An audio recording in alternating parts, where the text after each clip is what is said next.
श्रीमान् वेङ्कटनाथार्यः कवितार्किककेसरी वेदान्ताचार्यवर्यो मे सन्निधत्तां सदा हृदि ज्ञानानन्दमयं देवं निर्मलस्फटिकाकृतिम् आधारं सर्वविद्यानां हयग्रीवम् उपास्महे विशुद्धविज्ञानघनस्वरूपं विज्ञानविश्राणबद्धदीक्षं दयानिधिं देहभृतां शरण्यं देवं हयग्रीवमहं प्रपद्ये विशेषवित्पारिषदेषु नाथ विदग्धगोष्ठीसमराङ्गनेषु जिगीषतो मे कवितार्किकेन्द्रान् जिह्वाग्रसिंहासनमभ्युपेयाः वन्दे लक्ष्मी हयग्रीवं पुरो मे मार्गदर्शकं येनापक्वमतिर्नूनं किञ्चिद्भूता हि संस्कृता अच्युतसम्प्रदायान् मां श्रुतं मुकुन्द मे गुरो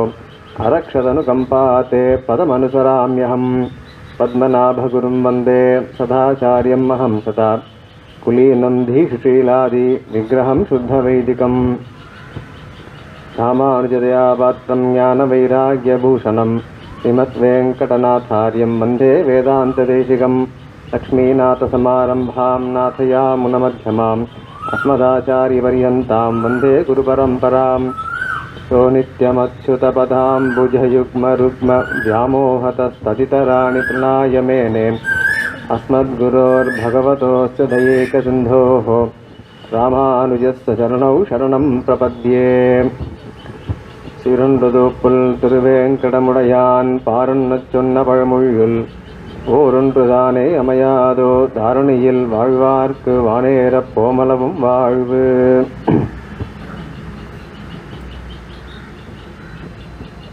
பற்பமெனத் திகழ் பைங்கழலும் தன் பல்லவமே விரலும் பாவனமாகிய பைந்துவராடை பதித்த மருங்கழகும் முப்புரி நூலொடு முன்கையில் ஏந்திய முக்கோல் தன்னழகும் முன்னவர் தந்திடு மொழிகள் நிறைந்திடு முறுவல் நிலாவழகும் கற்பகமே விழிகருணை பொழிந்திடு கமலக் கண்ணழகும் காரிசுதன் கழல் சூடிய முடியும் கணனர்ச்சிகை முடியும் எப்பொழுதும் எதிராதன் வடிவழகன் இதயத்துலதால் இல்லை எனக்கெதிர் இல்லை எனக்கெதிர் இல்லை எனக்கெதிரே. நமஸ்தபாயை எல்லாருக்கும் நமஸ்காரம். இன்றைய தினம் மூன்றாவது நன்னாள். ஸ்ரீ பாஷ்யக்கார ஜெயந்தியை முன்னிட்டு பாக்ய நகரத்தைச் சேர்ந்த ஸ்ரீ தேசிக சபா நடத்தக்கூடிய இந்த உபன்யாச மகோத்சவத்தில் அது மூன்றாவது நாள். எம்பெருமானார் தரிசன தலைப்பில் 2 நாளாக விசிஷ்டாத்வைதம் ஸ்ரீ வைஷ்ணவம் என்று வழங்கப்படக்கூடிய இந்த தரிசனம்னு சொன்னால் பிலாசபி திருஷ்யத்தே அனேன இது தர்சனம்னு சொல்லுவா விற்பத்தி சம்ஸ்கிருதத்தில். எதனால் பார்க்கப்படுகிறதோ அதற்கு தரிசனம்னு பெயர். அந்த ரீதியில் கண்ணாடிக்கும் தரிசனம்னு பெயர், நம்ம கண்ணுக்கும் தரிசனம்னு பெயர். ஏன்னா கண்ணை கொண்டு பார்க்கிறோம் நம்ம, ஆனால் கண்ணை கொண்டு பார்க்க முடியாத விஷயங்களை காட்டுறதுனால தரிசனம்னு அந்த மதத்துக்கு பெயர். பிரம்மத்தை அடைஞ்சப்பறம் என்ன ஆக போகிறோம், நாம் என்ன, நம்ம ஸ்வரூபம் என்ன, கதி என்ன, இதெல்லாம் நம்மளால் தெரிஞ்சுக்க முடியாது நம்ம லௌகிக திருஷ்டியினால். அதனால் வேதாந்தங்களில் சொல்லப்பட்ட அர்த்தங்கள் எல்லாம் நம்முடைய பூர்வாச்சாரியர்கள் அழகாக அதெல்லாம் நமக்கு புரிகிற மாதிரி அதை எடுத்து அதை ஒரு மதம்னு சொன்னால் அதை எஸ்டாப்ளிஷ் பண்ணணும். அதை ப்ராப்பராக கொடுத்தா தான் 4 பேருக்கு அதை பற்றி புரியும், ஒரு விசுவாசம் ஏற்படும். நம்முடைய மதமானது அடுத்த மதத்தை காட்டிலும் எப்படி வேறுபட்டது அப்படிங்கிறத ஒரு கோடிஃபை பண்ணி எழுதணும். அதுதான் கிரந்த நிர்மாணம் பண்ணுற அந்த காலத்தில் பண்ணியிருக்கா. இந்த காரியத்தை பாஷ்யக்காரருக்கு முன்னாடியே ஆச்சாரியர்கள்லாம் பண்ணியிருக்கா. ஆனால் பாஷ்யக்காரர் அதை இன்னும் நன்னா அந்த பிரம்மசூத்திரத்துக்கு அந்த ஸ்ரீபாஷ்யம்ன்றத பெரிய மகத்தான ஒரு புஸ்தகத்தை எழுதி கிரந்தத்தை நிர்மாணம் பண்ணி யாருமே இந்த மதத்தை எதிர்த்து வாதிடவோ அல்லது ஆக்ஷேபனை பண்ண முடியாத மாதிரி அதை ஸ்தாபனம் பண்ணியிருக்கார். நிச்சயமாக அதில் அவருக்கு குரு கிருப்பை இருக்குது, யாமுனாச்சாரியருடைய கிருப்பையினால்தான் அதை பண்ணியிருக்கார். இருந்தாலும் இந்த சம்பிரதாயமானது, இந்த தர்சனமானது எம்பெருமானார் தர்சனம்னு இன்னி வரைக்கும் வழங்கப்பட்டுருக்கு. இப்போ அடியன் சேவிச்ச அந்த தமிழ் இந்த பாசுர விசேஷமானது எம்பார்னு போற்றப்படக்கூடிய கோவிந்த பட்டர் அவர் பாஷ்யக்காரருடைய திருமேனி அழகுல லயிச்சு ஈடுபட்டு சாதிச்ச ஒரு விஷயம். நமக்கு அர்ச்சையில் ஒரு ஈடுபாடு வேணும்.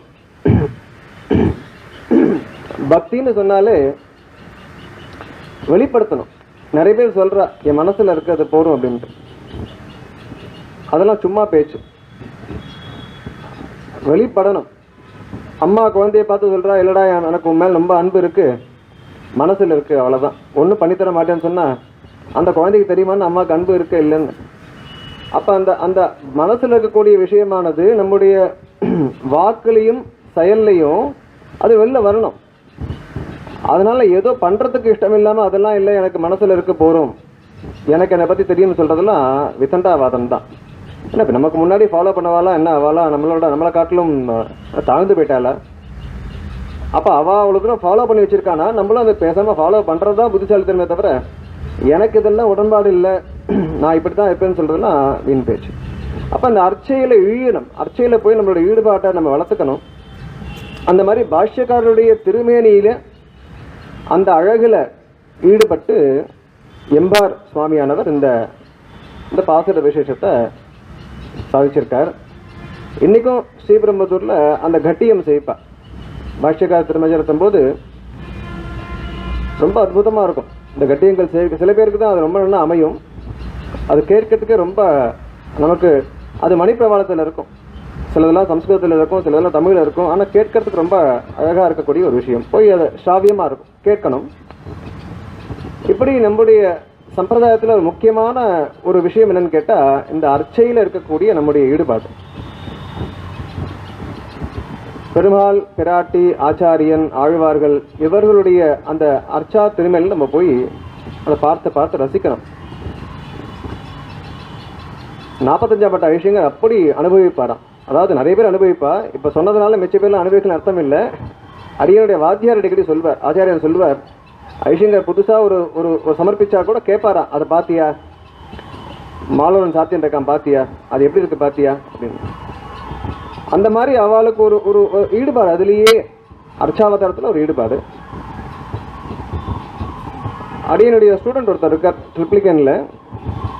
அவள் தென்னாச்சாரிய சம்பிரதாயத்தில் ஆச்சாரிய புருஷ வம்சத்தில் வந்தவர். சின்ன வயசு தான், இருந்தாலும் அவ்வளவு ஈடுபாடு. பார்த்த சாரதிக்கு கைங்கரியம் பண்ணுறதான் முதல் வேலையை, வேற எங்கேயும் ஒத்துக்கிறது இல்லை. ஒரு தடவை அடியன் பார்த்தசாரதி சேர்க்க போயிருந்தேன். இவ்வளோ சொல்கிறேன் ஒழி அடியனுக்கு அந்தளவுக்கு ஈடுபாடு கிடையாது தான். சரி ஏதோ போனோம், 10 விழாத்திலாச்சு சேவிச்சா வந்தேன். இப்போ பக்கத்தில் இந்த వ్యక్తి இருந்தார், என்னை ஆக்சிடென்ட் போனார். நான் சேவை பண்ணுறவா, நான் சேவை பண்ணிக்கிறேன் வாருன்னு போனால் அவர் மாட்டுக்கு என்னவோ திருவாபரணம் பேரில் சொல்கிறார். பாதி திருவாபரணம் தெரியவே தெரியாது எப்படி இருக்கும்னு. அதை பார்த்தேரா, இதை பார்த்தேரா, பார்த்தா இது சாத்தியம் இருக்கிற பார்த்தேரா, நேற்றுக்கு இந்த கொண்டை, இன்னைக்கு இந்த கொண்டன்றார். அது எனக்கு தலையில் இருந்தால் கொண்டேன்னு தெரியுமே தவிர இது என்ன கொண்டை அது என்ன கொண்டை தெரியாது. ஆனால் இதை நம்ம வளர்த்துக்கணும்.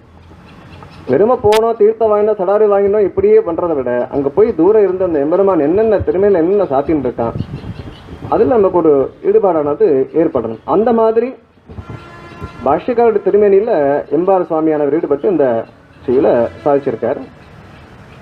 நமக்கு எப்படி வளர்த்துக்கணும்னு கேட்டால் கோயில் தனியாக போகக்கூடாது. அந்த மாதிரி ஈடுபாடு இருக்கவாளோட சேர்த்து போகணும். கொஞ்சம் டைம் ஆகும் முன்ன பின்ன, அது பரவாயில்ல. அவளோட போய் இருந்து நம்ம சேவிச்சு அதை வளர்த்துக்கணும். பொதுவாக ஸ்ரீ வைஷ்ணவா நல்ல ரசனையோடு இருக்கணும். நம்மளுடைய சம்பிரதாயத்தில் எதுவுமே நேற்று சொன்ன மாதிரி எதுவுமே நிஷேதமே இல்லை. எல்லா விதத்துல நல்ல ஆர்ட் ஃபார்ம் இருக்கோ அத்தனை விதமான ஆர்ட் ஃபார்ம்னு நம்ம பெருமாளை நம்ம அனுபவிக்கலாம். நேற்றைய தினம் முதலியாண்டான் சுவாமியினுடைய திருநட்சத்திரம் அதை பார்த்தோம். இன்னொரு விஷயம் சொல்ல விட்டு போயிடுது, அதை ஒரு சுவாமி அழகாக ஞாபகப்படுத்தினார். ஸ்ரீமான் வெங்கடநாத்தாரியன்னு சொல்லக்கூடிய தனியனுடைய அவதார தினமும் நேற்று தான், இந்த சித்திர மாச புனர்வசு நட்சத்திரம். அந்த விசேஷம் நேற்று இருந்தது. இப்போ உபன்யாசத்துக்குள்ள பிரவேசிக்கலாம். வேதார்த்த சங்கரத்தோட மங்கள ஸ்லோகத்தை கொண்டு நம்ம எம்பெருமான தரிசனம் என்னன்னு தெரிஞ்சுக்க ஆரம்பித்தோம். இது 3 நாள் 4 நாளில் சொல்லக்கூடிய விஷயமும் இல்லை. அது அடியன் மாதிரி இருக்கிறவளுக்கு நிறைய டைம் தேவை இதை பற்றி சொல்கிறதுக்கு. அதனால் எவ்வளவு முடியுமோ அவ்வளோதான் இங்கே பகிர்ந்துக்க முடியும். பிரமாணங்களை பார்த்தோம். பிரத்யக்ஷ பிரமாணம், அனுமானம், சப்தம்லாம் பார்த்தோம். எப்படி இந்த சம்பிரதாயத்தை, இந்த மதத்தை, இந்த பிரமாணங்கள்லாம் கொண்டு நிர்மாணம் பண்ணியிருக்கா. ஸ்ருதியை நம்ம அப்படியே அர்த்தம் பண்ண முடியாது. அந்த ஸ்ருதியை அர்த்தம் பண்ணுறதுக்கும் நிறைய சாஸ்திரங்களுடைய ஒத்தாசை தேவை. மீமாம்சா சாஸ்திரம் தேவை, வியாக்கரண சாஸ்திரம் தேவை, நியாயம் தேவை. ஸ்ருதிக்கு அனுகுணமாக இருக்கக்கூடிய சகல விதமான சாஸ்திரங்களையும் கொண்டு இந்த சம்பிரதாயத்தை ஸ்தாபனம் பண்ணியிருக்கார். அதில் நம்ம சம்பிரதாயத்துக்கு உண்டான ஒரு அசாதாரணமான விஷயம் என்னன்னு கேட்டால், இங்கிருந்தபடியே நம்ம அந்த முக்த தசைக்கு துல்லியமாக இருக்கக்கூடிய அனுபவத்தை இங்கேயே அடையலாம்ன்றத ஆழ்வார் பாசுரம் கொண்டும் தேசியனுடைய ஒரு ஸ்ரீசுக்தியை கொண்டு அனுபவித்தோம். அதில் வேடிக்கையாக சொல்லணும்னா, அடியன் எம்ஏ சம்ஸ்கிருதம் வாசிச்சிருந்தப்போ அடியனுக்கு முந்தின வருஷம், அதாவது சீனியராக ஒரு பாகவதோத்தமை ஒரு ஸ்திரீ வாசிச்சுட்டு இருந்தா. ஒரு நாள் என்ன சொன்னால், ஸ்ரீராம் வா, நான் காத்தில் ட்ராப் பண்ணுறேன் அப்படின்னு சொன்னான் காரில். ஸ்திரீகள் வண்டி ஓட்டினா கொஞ்சம் ஜாகிரதையாக தான் போனோம். ஹாலில் உட்காந்துட்டு போனால் ஸ்விஃப்ட் கார் வேறு, ரொம்ப வேகமாக பீச்சோட ரொம்ப வேகமாக போனான். நிமிஷம் அப்படி பிடிச்சிருந்தேன் பக்கத்தில் இருக்கிறதெல்லாம். அப்போ கேட்டால், என்ன ஸ்ரீராம் பயப்படுறியா அப்படின்னு கேட்டேன். இல்லை பயம்னு இல்லை, இருந்தாலும் கொஞ்சம் ஒழுங்காக உட்காந்துக்கிறேன்னா. அப்போ கேஷுவலாக ஒரு ஸ்டேட்மெண்ட் சொன்னான், போனால் அங்கே கைங்கரியம், இருந்தால் இங்கே கைங்கரியம் அப்படின்னா. அதாவது இவ்வளோதான் சம்பிரதாயம், இருந்தால் இங்கே கைங்கரியம், போனால் அங்கே கைங்கரியம்னா. ஆக மட்டும் கைங்கரியம் பண்ணுறது தான் நம்மளுடைய ஒரு நிச்சயமான இதுவே தவிர, அந்த அளவு அந்த கன்விக்ஷன் இருந்தால் தான் அப்படி வார்த்தை வரும். அதுக்காக அதை விஞ்ஞாபனம் பண்ணேன். அதனால் கைங்கரியம் பண்ணுறது தான் நம்முடைய ஒரு ஜீவாத்மாவுக்கு இருக்கக்கூடிய என்ன இது கர்த்தவியம் கேட்டால் கைங்கரியம் பண்ணுறது தான். அந்த கைங்கரியத்தில் கொஞ்சம் அனுபவமும் வேணும். ட்ரையாக இருக்கிறத விட அனுபவம். ஏன்னா அனுபவம் தான் கைங்கரியம் தான் அனுபவம். அனுபவம் இல்லாத கைங்கரியம் சோபிக்காது. அப்படி இன்றைய தினம் நம்ம வேதாந்த தீபத்தில் இருக்கக்கூடிய மங்கள ஸ்லோகத்தை பார்க்கலாம். அதை கொண்டு சில விசேஷ அம்சங்களை மட்டும் பார்க்கலாம். எல்லாத்தையும் திருப்பி ரெப்படிஷன் ஆக வேண்டாம். ஸ்ரீயகாந்தோ நந்தோ வரகுணகணைகாஸ்பதவபுஹு ஹதாசேஷாவத்யः பரமபகதோ வாங்மனசயோः அபூமிர்பூமிர்யோ நதஜனதுஷாம் ஆதிபுருஷः மனஸ்தத்பாதாப்ஜே பரிச்சரணசக்தம் பவது மே மனஹ பரிச்சரணசக்தம் பவது.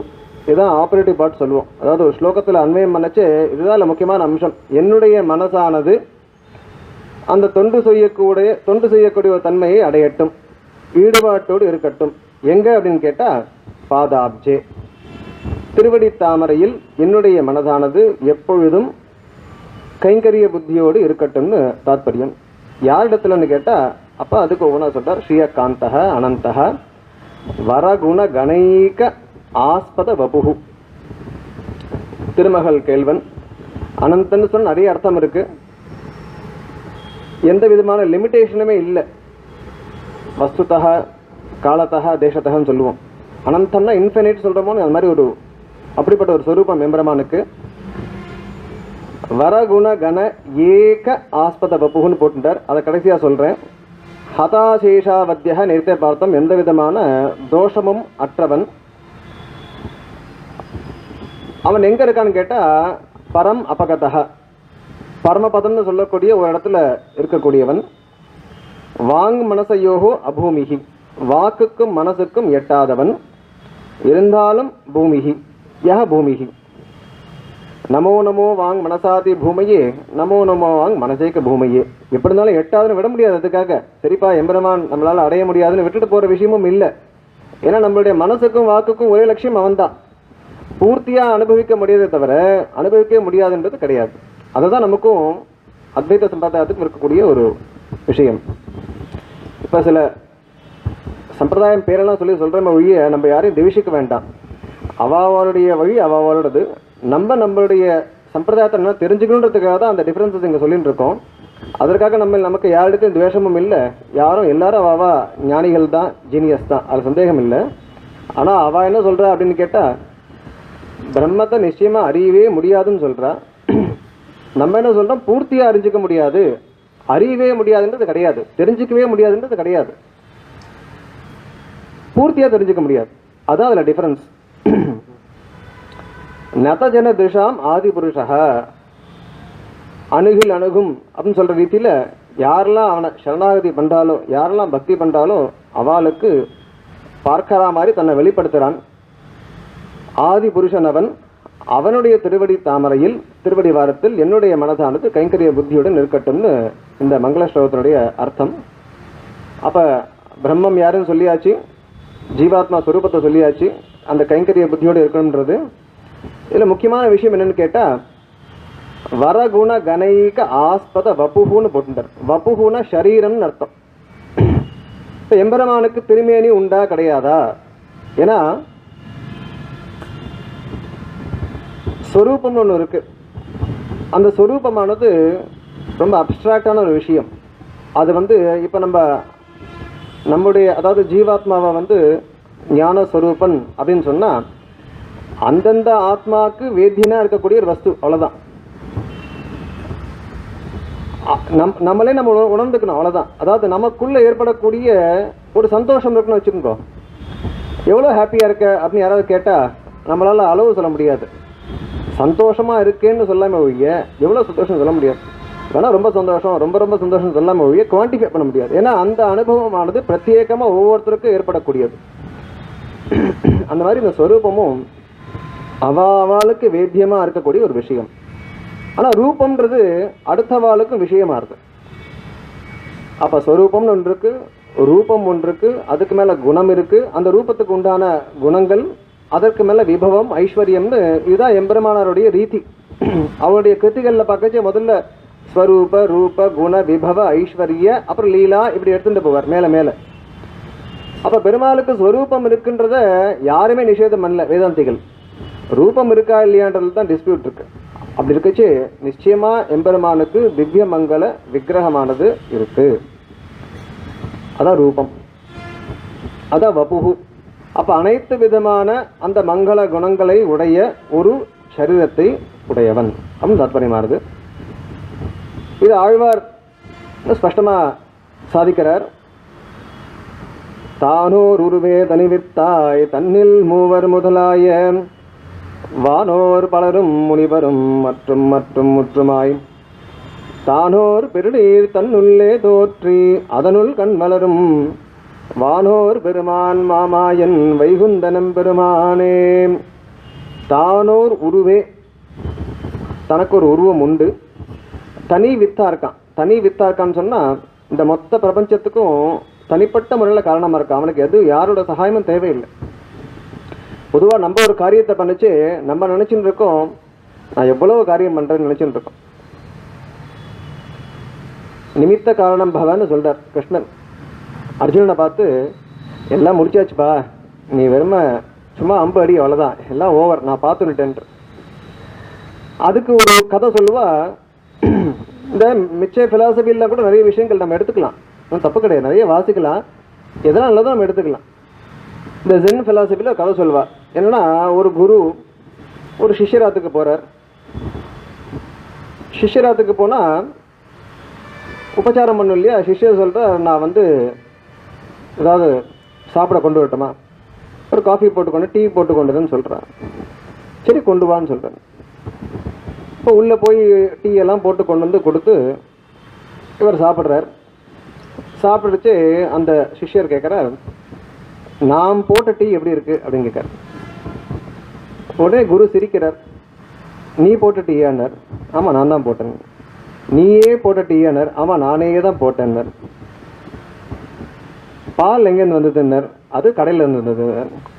டீ தூள் எங்கே இருந்ததுன்னு அது கடையிலே வந்ததுன்னு. கப்பு, அடுப்பு எல்லாம் நீ உண்டு பண்ணல. அப்புறம் என்ன பண்ண அப்படின்னா வெறும் கலந்தோம். அடுப்பை மூட்டி அதுக்கே நமக்கு என்ன ஒரு எண்ணம்னா நான் போட்ட டீ அப்படின்ட்டு. இப்படி நம்ம பண்ணக்கூடிய காரியங்களில் நம்மளும் ஒரு பங்கு வகிக்கிறோமே தவிர மிச்ச பேருக்கு கிடைக்க கொடுக்கறதில்ல. எல்லாத்தையும் நம்மளே பண்ண நினச்சிட்டு இருக்கோம். ஒரு ஆற்றுல இத்தனை பேர் சப்போர்ட் பண்ணாட்டி ஒரு காரியத்தை மேலே பண்ண முடியுமா? பண்ண முடியாது. அப்போ நம்ம எல்லாருக்கும் அந்த ஒரு இது இருக்குது. ஆனால் எம்பெருமானுக்கு இந்த சிருஷ்டி இதெல்லாம் பண்ணுறதுல எந்த சப்போர்ட்டும் தேவையில்லை. அவனோட சங்கல்பத்திலே எல்லாம் நடக்கிறது. அவன் பண்ணுறான்னா எழுந்து வந்து இந்த காரியம் பண்ண வேண்டாம். பகுஸ்யாம் பிரஜாயேய, அவ்வளோதான். உடனே அந்த இது ஆரம்பிக்கிறது. அந்த ப்ராசஸை ஒரு சுவிட்ச் ஆன் பண்ணுற மாதிரி உடனே எல்லாம் கடன்னு வேலையாகிறது. அப்படிப்பட்ட தனி வித்தா இருக்கான்.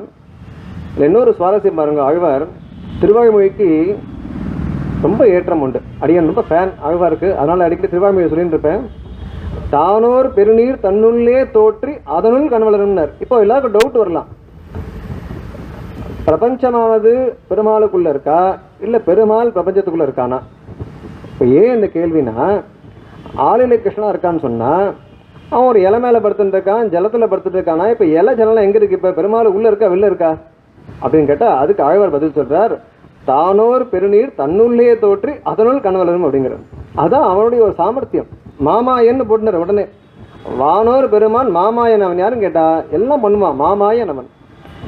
அந்த சிருஷ்டியை பண்ணி அவனே நம்ம கூட வந்து படுத்துக்கிறான். எங்கன்னா திருப்பார்கடலில் எல்லாம் ஒழுங்காக நடக்கிறதான்னு சூப்பர்வைஸ் பண்ணுறதுக்காக தானே ஒரு ஜலத்தை உண்டு பண்ணி அதில் வந்து தானே படுத்துக்கிறான். அப்படிப்பட்டவன் அவனுக்கு நிச்சயமாக ஒரு சரீரம் உண்டு, திவ்ய மங்கள சரீரம் விக்கிரகம் உண்டுன்றது நம்ம சம்பிரதாயம்.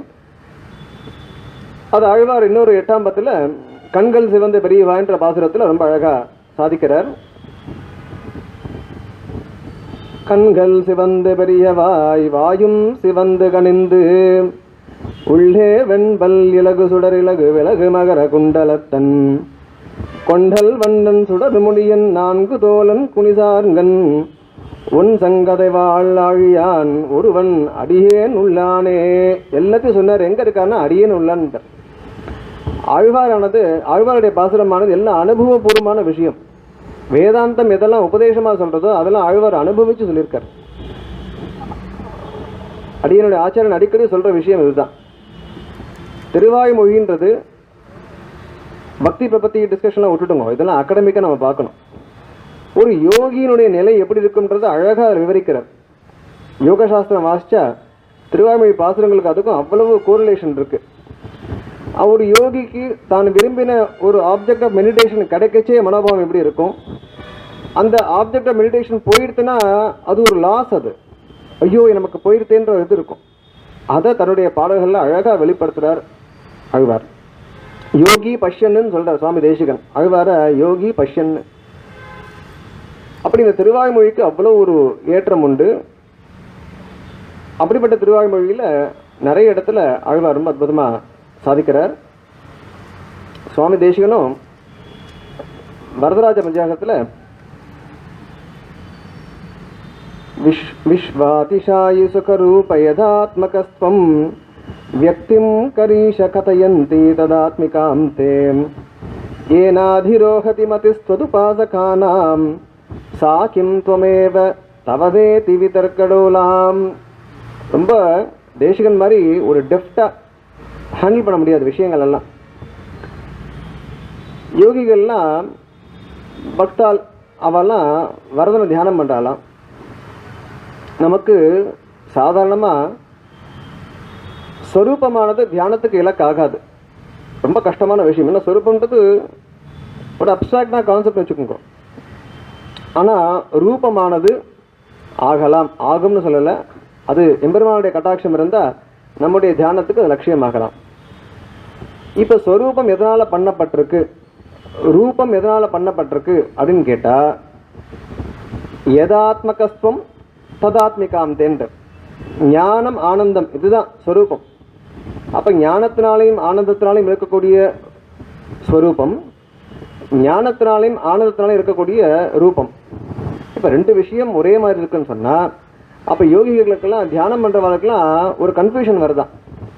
இது ரூபமா ஸ்வரூபமா, இது நீயேவா இல்லை உன்னுடையதா? அதான் கேட்குற சாக்கிம் துவமேவ தவவேதி விதர்க்கடோலாம்னு அவளுக்குள்ள ஒரு சஞ்சலம் ஏற்படுறதா.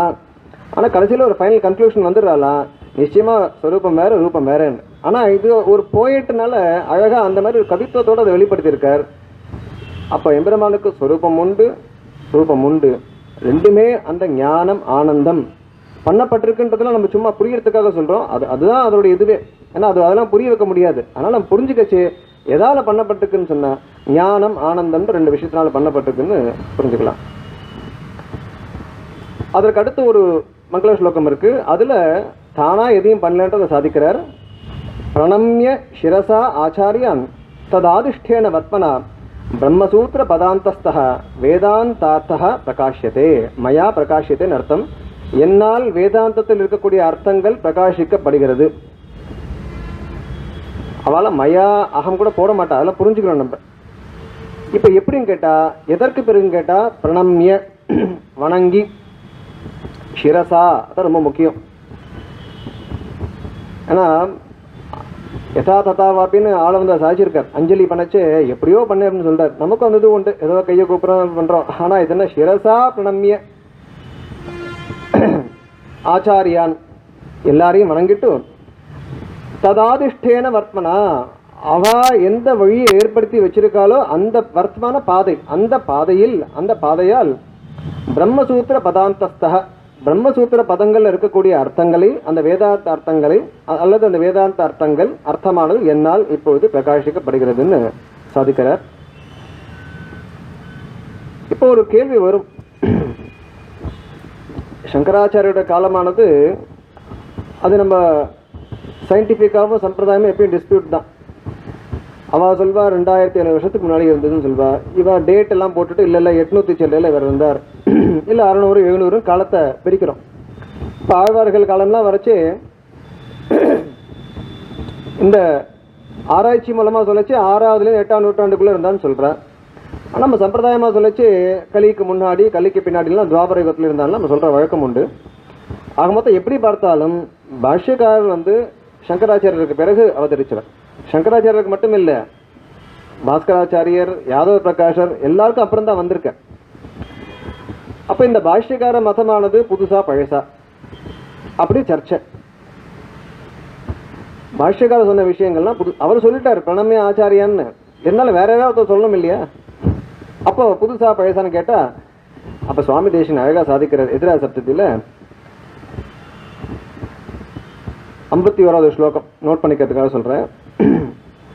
யதிக்ஷ்மா ப்ருத்ருஷ்டம் மதமிக நவீனம் ததபிகும் ததப் பிராகேவான்யத் பத ததபிகும் வர்ண நிகஷே நிஷாம்யந்தாம் யத்வா நிஜமதி திரஸ்கார விகமாத் நிராதங்காஷ்டங்க திரமிட குஹதேவ பிரபுதயः. யதிக்ஷ்மா ப்ருத்ருஷ்டம் சொன்னா யதிபதியினால காண்பிக்கப்பட்ட பார்க்கப்பட்ட இந்த தர்சனமானது மதமிக நவீனம் புதுசா என்ன இப்போ அதனால ததபிக்கும் புதுசாக இருந்தால் என்ன இப்போ அப்படின்னு கேட்குறார். ஆனால் அது கன்க்ளூஷன் இல்லை. ஆனால் ஆரம்பிக்கிச்சு இப்படி ஆரம்பிக்கிறார். புதுசுன்னு சொல்கிறேல என்ன உங்களுக்கு பிரச்சனை எப்போன்னு கேட்குறார். ஏன்னா தத பிராகே வான்யத்து வத, சரி மிச்ச மதங்களாக அதுக்கு முன்னாடி இருக்கா, சரி போட்டோம், வதன்னா சொல்லு, ததபிக்கும் அதனால என்னன்னு கேட்குறார்.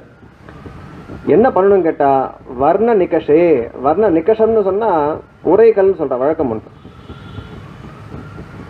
ஒரு சம்ஸ்கிருதத்தில் ஒரு கவின்னு சொன்னால் பத்தியம் எழுதினா மட்டும் கவி இல்லை, கத்தியம் எழுதணும். உரைநடை எழுது ரொம்ப கஷ்டம். ஆக்சுவலாக நம்ம தமிழில் சொல்லச்சு நம்ம உரைநடை எழுதி போயிடலாம். ஆனால் சம்ஸ்கிருதத்தில் அதுக்கு சில இதெல்லாம் இருக்குது. அப்போ நிகஷம்னா உரைகள். நிஷாமியந்தாம்னா சோதிச்சு பார்க்கப்படட்டும். எது நிராதங்காஷ்டங்க திரமிட குஹதேவ பிரபுதையன்னு பூர்வர்கள் சொன்ன விஷயங்களை உரைகள்லாம் வச்சுக்கோங்க. உங்கள் மதங்களை போய் அதில் தேய்ச்சி பாருங்க, இப்போ சொல்லுங்க அப்படின்னு சொல்லச்சு பாஷ்யக்காரர் சொன்ன விஷயம்தான் பூர்வாச்சாரியர் சொன்ன விஷயத்தோட ஒத்து போகிறது. அதனால் நீங்கள் இந்த புதுசாக பழசாக ஆராய்ச்சி பண்ணதில் விதண்டாவாதம்னு சொல்கிறார். அதுக்காக ஆரம்பிக்கிறது புதுசுன்னா பழசுன்னு.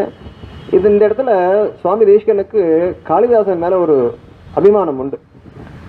மாளவிகாக்னி மித்திரன்ற நாடகத்தில் காளிதாசன் கேட்குறான், புராணமித்யேவ நசாது சர்வம்ன்றான். இங்கே பாருப்பா பழசுன்னு இது இந்த காலத்துக்கு ரொம்ப அனுகூலமாக இருக்கக்கூடிய ஒரு வார்த்தை. சும்மா எங்கள் பாட்டி சொன்னால் தாத்தா சொன்னான்னு சொல்லாத, பழசெல்லாம் ஒன்றும் கரெக்டாகணும் அவசியம் இல்லைன்னு அவன் சொல்கிறான். நவீனமாக இருந்தால் ஒன்றும் தோஷம் இருக்கணும் அவசியம் இல்லை. சந்தகா பரீட்சை நல்லவாளாக இருந்தால் என்னென்னா அது என்னென்னா இதெல்லாம் ஒரு சாமர்த்தியம் பேசச்சு. அடியன் விஞ்ஞாபனம் பண்ணிட்டேன், ஏதாவது டவுட் இருந்தால் கேளுங்கோ, ஆனால் புத்திசாலிகளுக்கு டவுட் வராது அப்படின்னு சொல்கிறா வச்சுக்கோங்க. ஒருத்தரும் டவுட் கேட்க மாட்டா, சரிப்பா அப்படின்னு விட்டுடுவா. அது மாதிரி சந்தகா பரீட்சைன்னு சொல்லிட்டா நல்லவாளாக என்ன பண்ணுவா அப்படின்னா அந்த விஷயத்தை சாப்பிட்டு பார்த்துட்டு சொல்லுவா, இல்லை பரீட்சை பண்ணி பார்த்து தான் சொல்லுவா அப்படின்னு சொல்லிட்டா வச்சுக்கோ. நீங்கள் வேறு வழி இல்லை, அதை பார்த்துட்டு தான் சொல்லணும். அந்த மாதிரி அவளுக்கு ஒரு எபிலிட்டி அது. அதே ரீதியில் இங்கே போட்டுக்க நவீனம் ததப்பிக்கும் அப்படிங்கிற புதுசாக இருந்தால் பழசாக இருந்தா அந்த விஷயத்தை பாரு. முதல்ல பழைய விஷயங்களோட பாஷ்யக்காரர் சொன்ன விஷயத்தை ஒப்பிட்டு பாரு நீ, அப்புறம் சொல்லு அப்படின்னு கேட்குறார். அதான் அவருடைய ஒரு சேலஞ்ச் பண்ணுறார் ஆப்பனன்ஸ். அது மாதிரி நம்முடைய ஆச்சாரியர்களுடைய ஒரு பெரிய ஒரு காரியம் என்னன்னு கேட்டால் அந்த பிரம்மத்தை காப்பாற்றிருக்கா. அது அர்ச்சா ரூபத்தில் ஸ்ரீரங்கத்தில் இருக்கோ, இல்லை பரரூபத்தில் இருக்கோ, இல்லை எங்கே இருக்கோ, அந்த பிரம்மத்தை அப்படி டிஃபெண்ட் பண்ணியிருக்கா.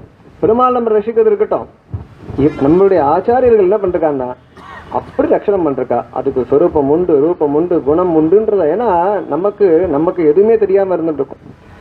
அப்போ எதை சொன்னாலும் நம்புற கதையில் நம்ம இருக்கோம். யாராவது ரொம்ப ஸ்ட்ராங்காக சொன்னால் வச்சுக்கோங்க, சேஷம் கோப்பைன்னு போயிருன்னு கவி சொன்னா, பாருப்பா ஒழுங்கா சொல்லிப்பாரு, ஒன்றும் இல்லை ஊன்னு கத்து, அவ்வளோதான், எல்லாம் ஒத்துண்டுருவா. யார் அதிகமாக கத்துறாலோ அவா சொல்லிட்டு உண்மைன்ற ரீதியில் நம்ம அந்த மாதிரி இருக்கோம். 4 தடவை ஒரு விஷயத்த சொன்னால் கன்வின்ஸ் ஆகிடுறோம்.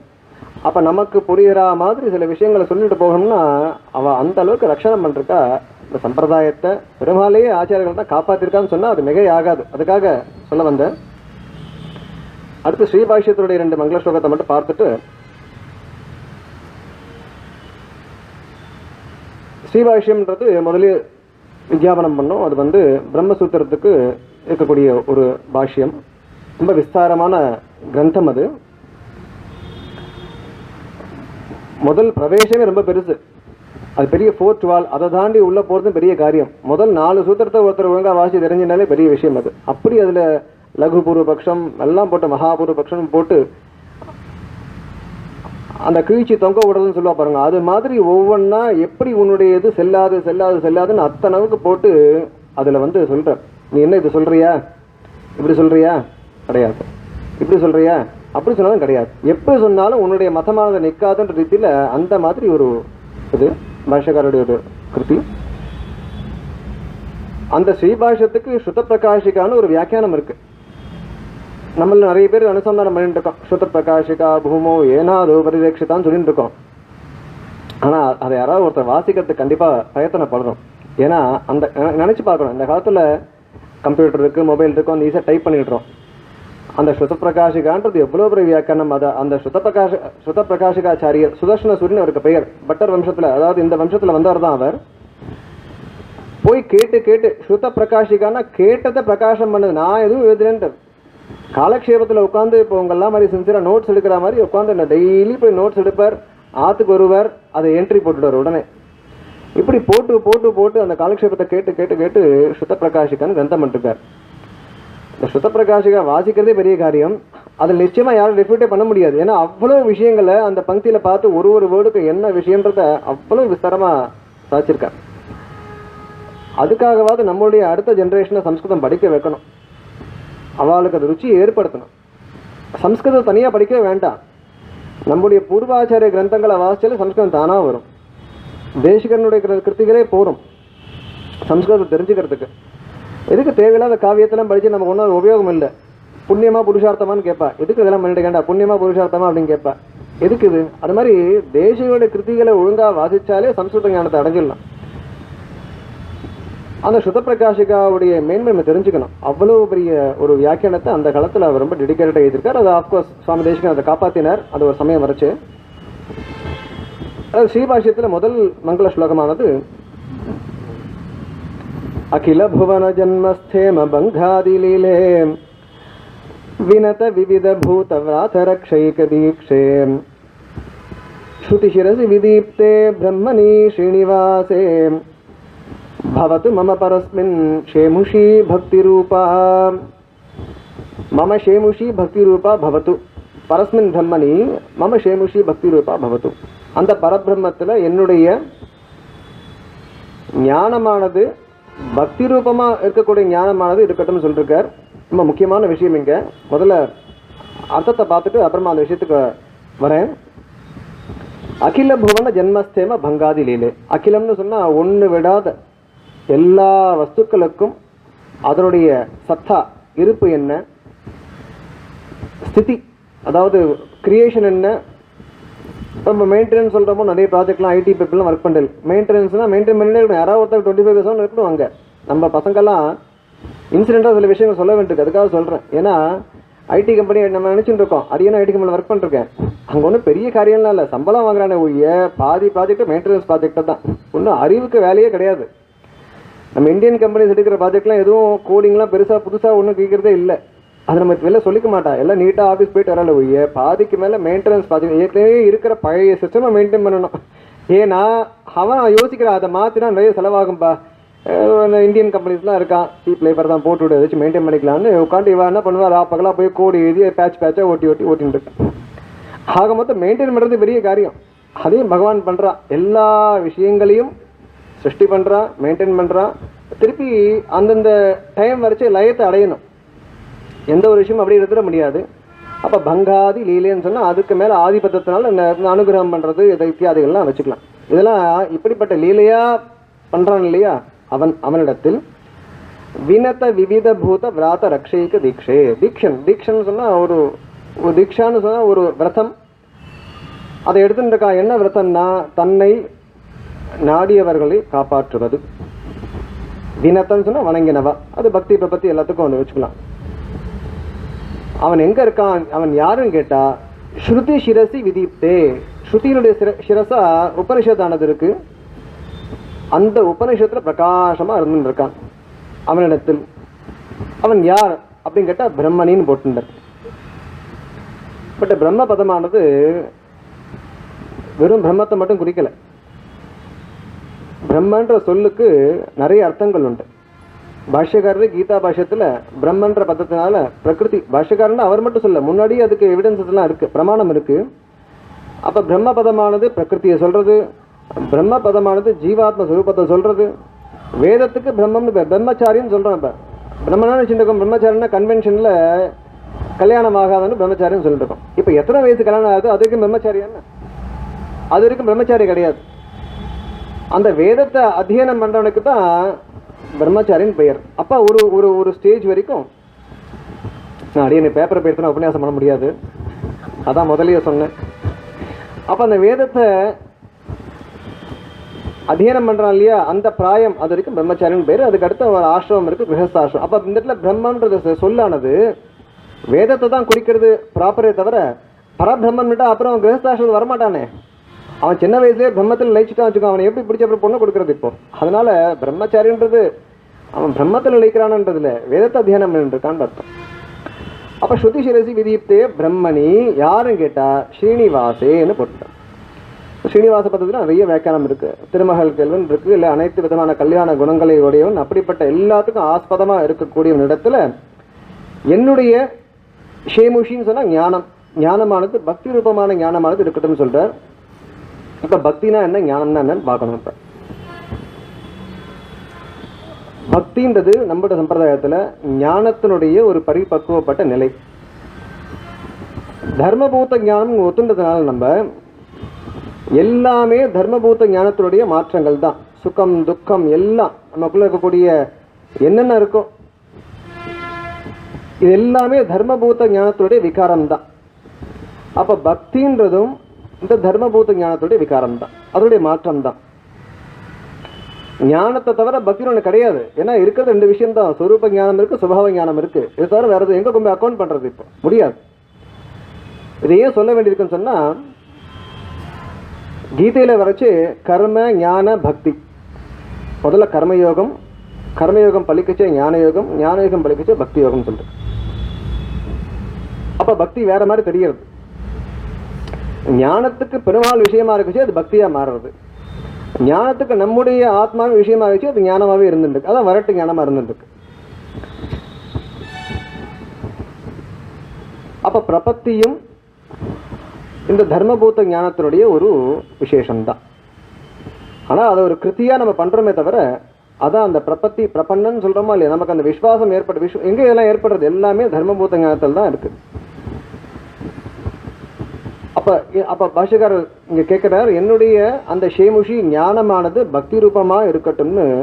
ஏன்னா கீதையில் சொல்லிச்சு, பகவான் சொல்கிறான், கைவல்யமாக இருக்கிறதுக்கு ஒரு ஆப்ஷன் கொடுக்குற பெருமாளோட மெக்னானிமிட்டி பாருங்க. ஐஸ்வர்ய ஆர்த்தி ஒருத்தர் இருக்கான், கைவல்ய ஆர்த்தி ஒருத்தர் இருக்கான், முமுக்ஷுவா ஒருத்தர் இருக்கான். ஐஸ்வர்ய ஆர்த்தின்னு சொன்னால் இங்கே இருந்துட்டு இங்கே இருக்கக்கூடிய எவ்வளவோ போகங்கள்லாம் இருக்குது, எல்லாத்தையும் அனுபவிக்கிறேன்றான். அவனும் போய் பெருமாளை சேவிக்கிறான். அவன் சேவிக்கிறது பெருமாளை, ஆனால் அடையிற பலன் வேற. அடுத்து கைவல்ய ஆர்த்தி இருக்கான். என்ன சொல்கிறான் அப்படின்னா, நான் எங்கள் ஆற்றுலேயே சௌக்கியமாக இருக்கேன், எனக்கு இதுவே இதுவாக தான் இருக்கேன், இதையே இப்படி நிலைச்சி இருக்கணும் அப்படிங்கிறான். வெளில போகிறதுக்கெல்லாம் முடியாது, நான் இங்கேயே இருக்கேன். கேவலசிய பாவக கைவல்யம் பெயர். கேவலம்னு சொன்னால் தமிழ் சொல்ல கேவலம் இல்லை, தனியாக இருக்கிறதுன்னு அர்த்தம். அப்போ கைவல்யம்னா ஒரு அலூஃபா தனியாக இருக்கிறது. அந்த கைவல்யார்த்தையும் போய் பக்தி பண்ணுறான். எதுக்கு பண்ணுறான் அப்படின்னா, எனக்கு தனியாக இருக்கணும் அதுவும் பண்ணுறான்.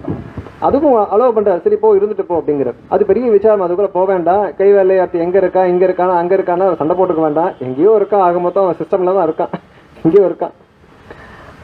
அதுக்கடுத்து முமுக்ஷு. இந்த முமுக்ஷு தான் அந்த பக்தன். அவன் என்ன பண்ணுறான்னா, பெருமாளையே வேண்டான். எதுக்காகனா, பெருமாளுக்காகவே வேண்டான். அதனால தான் ஞானி தூ ஆத்மைவ மே மதம்னு சொல்கிறார். இவாளை காட்டிலும் ஞானியானவன் எனக்கே ஆத்மா மாதிரி இருக்கான். ஏன்னா அவன் நான் இல்லாமல் இருக்க மாட்டான்டா.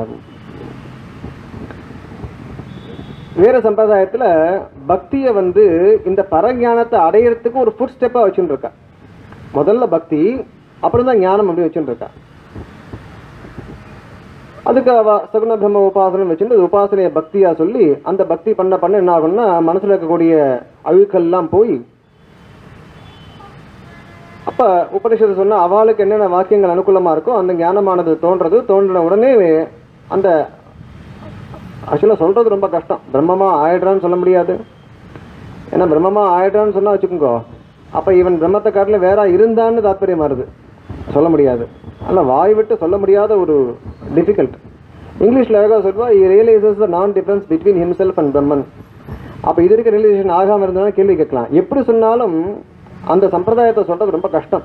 ஏன்னா டியூவாலிட்டி சொல்லாமல் அது சொல்ல முடியாது. அப்போ டியூவாலிட்டியை சொன்னோம் அப்படின்னா அது இருக்கா இல்லையான்ற அடுத்த கேள்வி வரும். அவள் என்ன சொல்கிறான்னா, பக்தின்றது ஒரு ஸ்டெப்பிங் ஸ்டோன். பக்தி பண்ணி பண்ணி பண்ணி மனசு சுத்தமாகி அதற்கு பிறகு அந்த ஞானமானது குரு கிட்ட உபதேசம் கேட்டால் கூட நிற்கணுமே. இப்போது நம்ம எல்லாருக்கும் என்னென்னா நிறைய விஷயங்கள் கேட்டுருக்கோம். நீங்கள் வாட்ஸ்அப் இருக்குது, ஃபேஸ்புக் இருக்குது, ஃப்ளட்டு தான் டெய்லி வந்துட்டே இருக்குது. பட் அதுலேயே இருக்க முடியல, ஒரு போர் அடிச்சுடுறது, கொஞ்ச நேரம் நிறுத்திட்டு டிவி பார்த்துட்டு இருக்கோம். ஏன்னா அதே ஒரு பிரேக் வேண்டியிருக்கு இப்போ. அப்போ ஏன் லைக் இல்லைன்னு சொன்னால், மனசில் அவ்வளவு இன்னும் கல்மஷங்கள்லாம் போகலை. அப்போ பக்தி பண்ணி பண்ணி அந்த கல்மஷம்லாம் போக போக ஞானமானது ஸ்திரீகரணமாகச்சு, நல்லா ஸ்ட்ராங்காக இருக்குச்சு. அந்த டைமில் டிஸ்எங்கேஜ்மெண்ட் ஆகிடுறது. அந்த டிஸ்எங்கேஜ்மெண்ட் தான் மோட்சம். ஆனால் நம்ம சம்பிரதாயத்தில் பக்தியும் தனியாக வச்சுக்கவே முடியும். எங்கே வச்சுக்கிறது பக்தியை கொண்டு போய்? ஏன்னா எல்லாமே தர்மபூத்த ஞானம் தான். இந்த ஜீவாத்மாவுக்கு தன்னை காட்டிலும் மிச்ச விஷயங்களை தெரிஞ்சுக்கிறதுக்கு இருக்கக்கூடிய ஒரு வழி என்னன்னு கேட்டால் தர்மபூத்த ஞானம் தான். தன்னை தெரிஞ்சுக்கிறதுக்கு தானே தனக்கு தோண்டிகிட்டே இருக்குது எப்பயுமே. அதை யாரும் சொல்ல வேண்டாம்.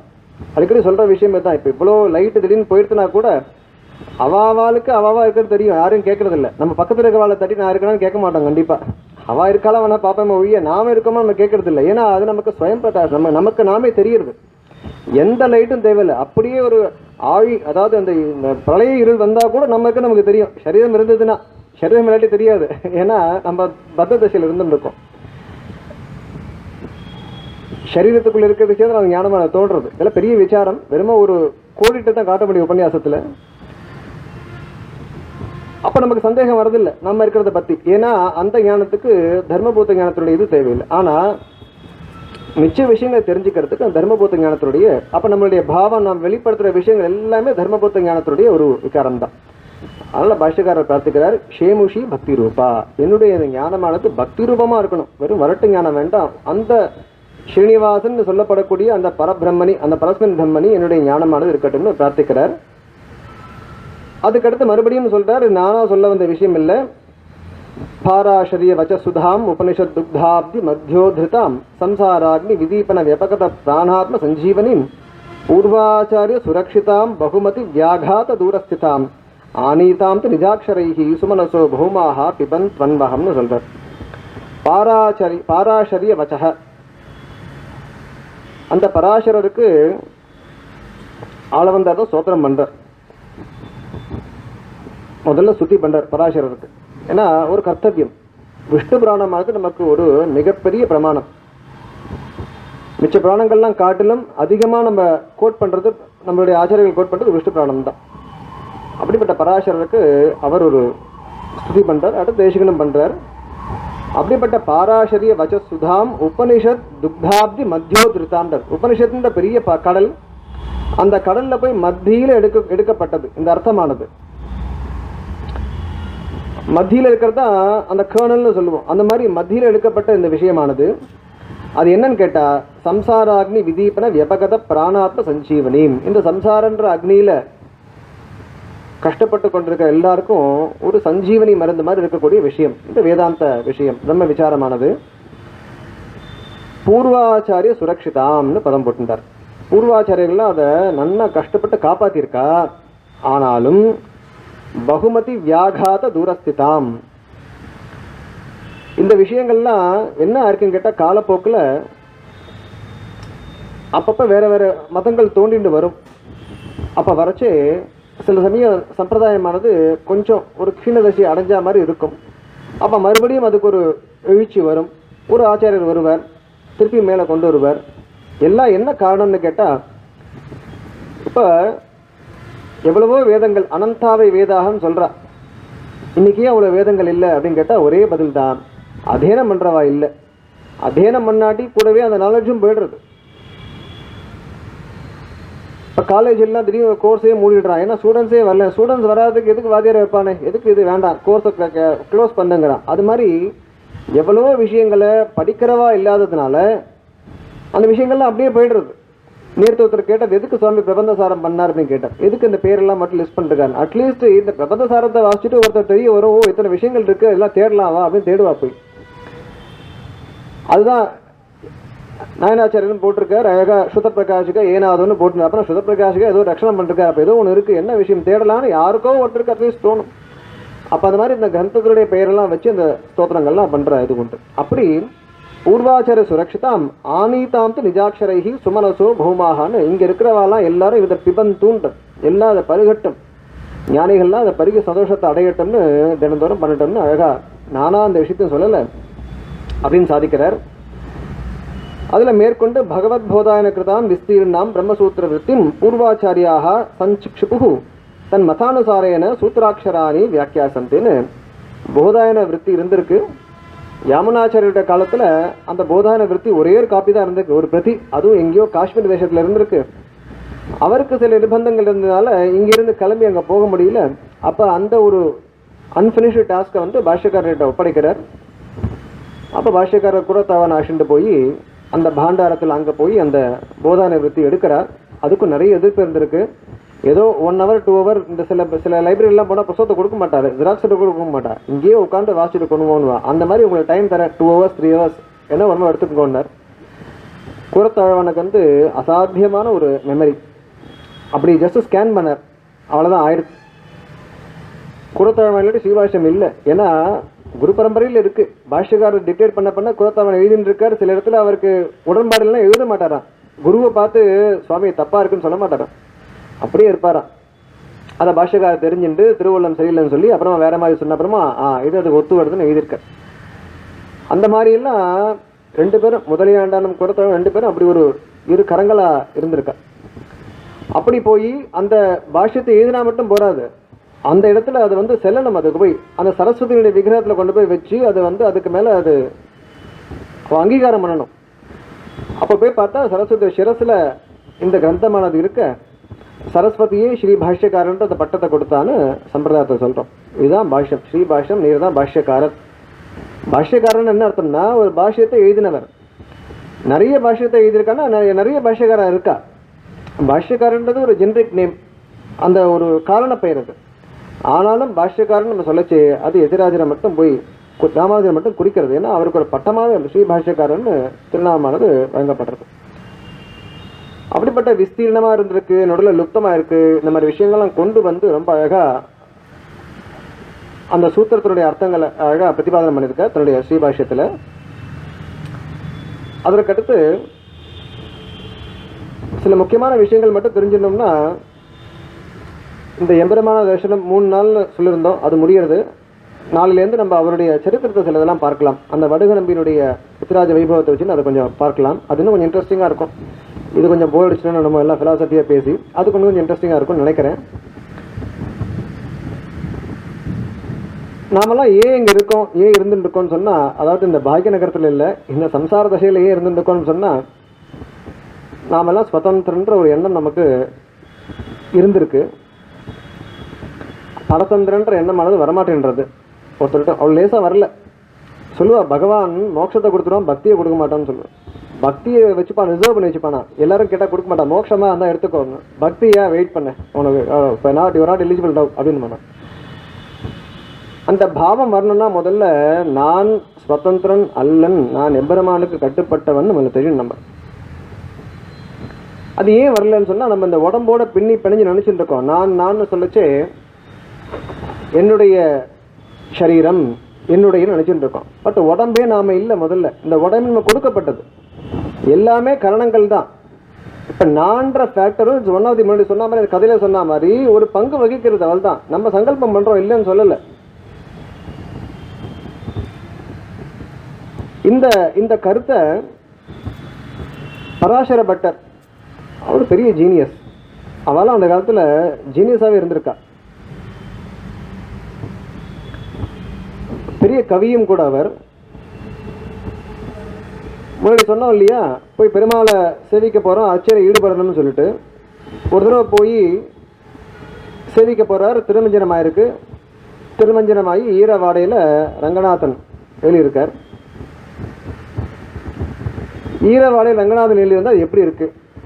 நம்ம போய் சேர்ப்போம், ஒன்றும் சரியா அடுத்து இது வஸ்திரா இது பண்ணணும் போல இருக்குது. சரி, வெங்காயம் அடுத்த சன்னதி பார்த்துட்டு வந்துடலாம் நினைப்போம் நம்ம, இல்லையா? நம்ம போன வச்சுக்கோ, சரிப்பா திருமஞ்ச நாயன்ட்டுக்கு இன்னும் அலங்காரம்லாம் ஆகலை, அதில் தாயாரை சேவிக்கலாம், இல்லை சக்கர தாயாரை சேவிக்கலாம் நினைப்போம். இந்த கவியாக இருக்கிறதுன்ற ரொம்ப ஒரு அது பெருமாளோட கிஃப்ட். கவின்றவன் கிராந்த திருஷ்டிகின் பெயர். சின்ன சின்ன விஷயங்கள் கூட அவள் பெரிய விஷயங்கள் எல்லாம் எடுப்பா. இந்த பால் பொங்கறது இருக்கு இல்லையா, மழை பெய்யுது, உள்ள போயிடலாமா? ஓகே.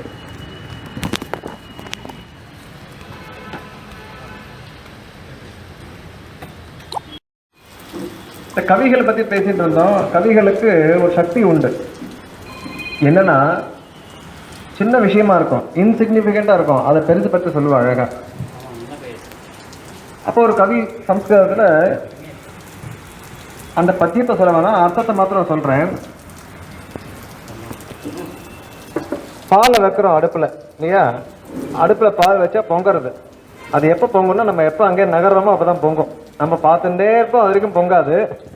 ஒரு நிமிஷம் ஃபோன் வரும், இல்லை ஏதோ வரும், போனால் பொங்கிடும். அதுவும் குறிப்பாக நம்ம போனோம்னா அப்போ தான் நிறைய அந்த இன்சிடென்ட் நடக்கிறது. முந்தைய காலத்தில் என்ன பண்ணுவா அப்படின்னா, அந்த கறி அடுப்பில் பாலை வைப்பா. அது பொங்கி வரைச்சு கொஞ்சம் ஜலம் தெளிப்பா. ஜலம் தெளிச்சா என்ன ஆகும்னா, உடனே பால் கொஞ்சம் அடங்கும், மறுபடியும் வரும், திருப்பி ஜலம் தெளிப்பா. நல்லா காஞ்ச அப்புறமா எடுத்து, இல்லை விறகு எடுத்துருவா, இல்லை பாலை எடுத்துருவா, வச்சுக்கோ, ஏதோ ஒன்று எடுத்துருவா. ஏதோ ஒரு கவி சொல்கிறான், இந்த பாலுக்கும் இந்த பாலும் ஜலமும் 2 ஃப்ரெண்ட்ஸை குறிக்கிறதா. அந்த பாலானது ரொம்ப ப்ராஸ்பரஸா இருக்கக்கூடிய ஒரு ஃப்ரெண்டு, ஜலமானது கொஞ்சம் பாவர்ட்டியில் இருக்கான். அப்போ இந்த ஜலம் ஏழ்மையில் இருக்கக்கூடிய நண்பன் அந்த ப்ராஸ்பரஸா இருக்கக்கூடிய ஃப்ரெண்டு கிட்ட போன உடனே அந்த நண்பன் என்ன பண்றான்னா, தங்கிட்ட இருக்கிறதெல்லாம் கொடுக்குறான், அந்த நீயே வச்சுக்கோன்னு. ஏன்னா பாலில் ஜலத்தை குத்தின அப்புறமா ஜலத்தை பார்க்க முடியாது இல்லையா, எல்லாம் பாலாயிடுறது. அப்போ அந்த பால் என்ன பண்ணுறதா, எல்லாத்தையும் கொடுக்குறது, அந்த வச்சுக்கோன்னுட்டு. இப்போ தூக்கி அடுப்பில் வச்சிருக்கா இல்லையா, அப்போ பால் தப்பிக்கிறது, சுடுறது இல்லையா, தாப்பத்தை அனுபவிக்கிறது. அப்போ ஜலம் பார்க்கறதா, எனக்கு இவ்வளோ ஹெல்ப் பண்ணானே, இவன் போய் முதல்ல கஷ்டப்படுறானே, நான் முதல்ல வெளில போகிறேன் அப்படின்ட்டு என்ன அர்த்தம், ஜலமானது. ஏன்னா முதல்ல ஜலம் தானே போகிறது வெளில. இப்ப பால் பாக்குறதா, ஐயோ என் நண்பன் போறான்னு அது மேல ஏறி வருதான். இப்ப திருப்பி ஜலத்தை தெளிச்ச உடனே என் ஃப்ரெண்டு வந்துட்டான்னு திருப்பி பால் அடங்குறதுன்னு பாருங்க, ஒண்ணுமே இல்லாத விஷயம். இந்த ஒரு சின்ன விஷயத்தை வச்சுன்னு நட்ப சொல்லியிருக்கான் அந்த ஒரு கவி சம்ஸ்கிருதத்துல. அது மாதிரி ஒரு பெரிய கான்செப்ட பராசர பட்டர் ரங்கநாதனை சேவிக்கிறார். சேவிச்சு அந்த ஈர வாடையில இருக்கான். ஒரு அற்புதமான கட்டியத்துல சேவிக்கிற வழக்கம் உண்டு. त्वम्मेहं मे कुतस्तत् तदपि कुत इदं वेदमूलप्रमाणात् एतच्छानादिसिद्धात् अनुभवविभवात् तर्हिसाक्रोश एव क्वाक्रोशः कस्य गीतादिषु मम विदितः कोत्र साक्षी सुधी स्यात् हन्तत्वत्पक्षपाती सहितिन कलहे मृग्यमध्यस्थवत्वम् त्वं मे हम मे அப்படின்னு ஆரம்பிக்கிறது. எதிர வந்திருக்கக்கூடிய அந்த பக்தனோ ஜீவாத்மா, பக்தன் சொல்ல முடியாது, ஜீவாத்மா ஒருத்தன் வந்திருக்கான். அவனை பார்த்து பகவான் சொல்றாரா, துவம் மே, துவம்னா நீ சம்ஸ்கிருதத்துல, மேனா என்னுடையவன், நீ என்னுடையவன் பகவான் சொல்றாராம். உடனே சொல்றான் அகம் மேன்ற. அத அந்த ஆ கேட்காது சம்ஸ்கிருதத்தினால சந்தினால. அப்ப துவம் மே ஹம் மே, உடனே அகம் மேன்ற கிடையாது, அகம் மே நான் என்னுடையவன்.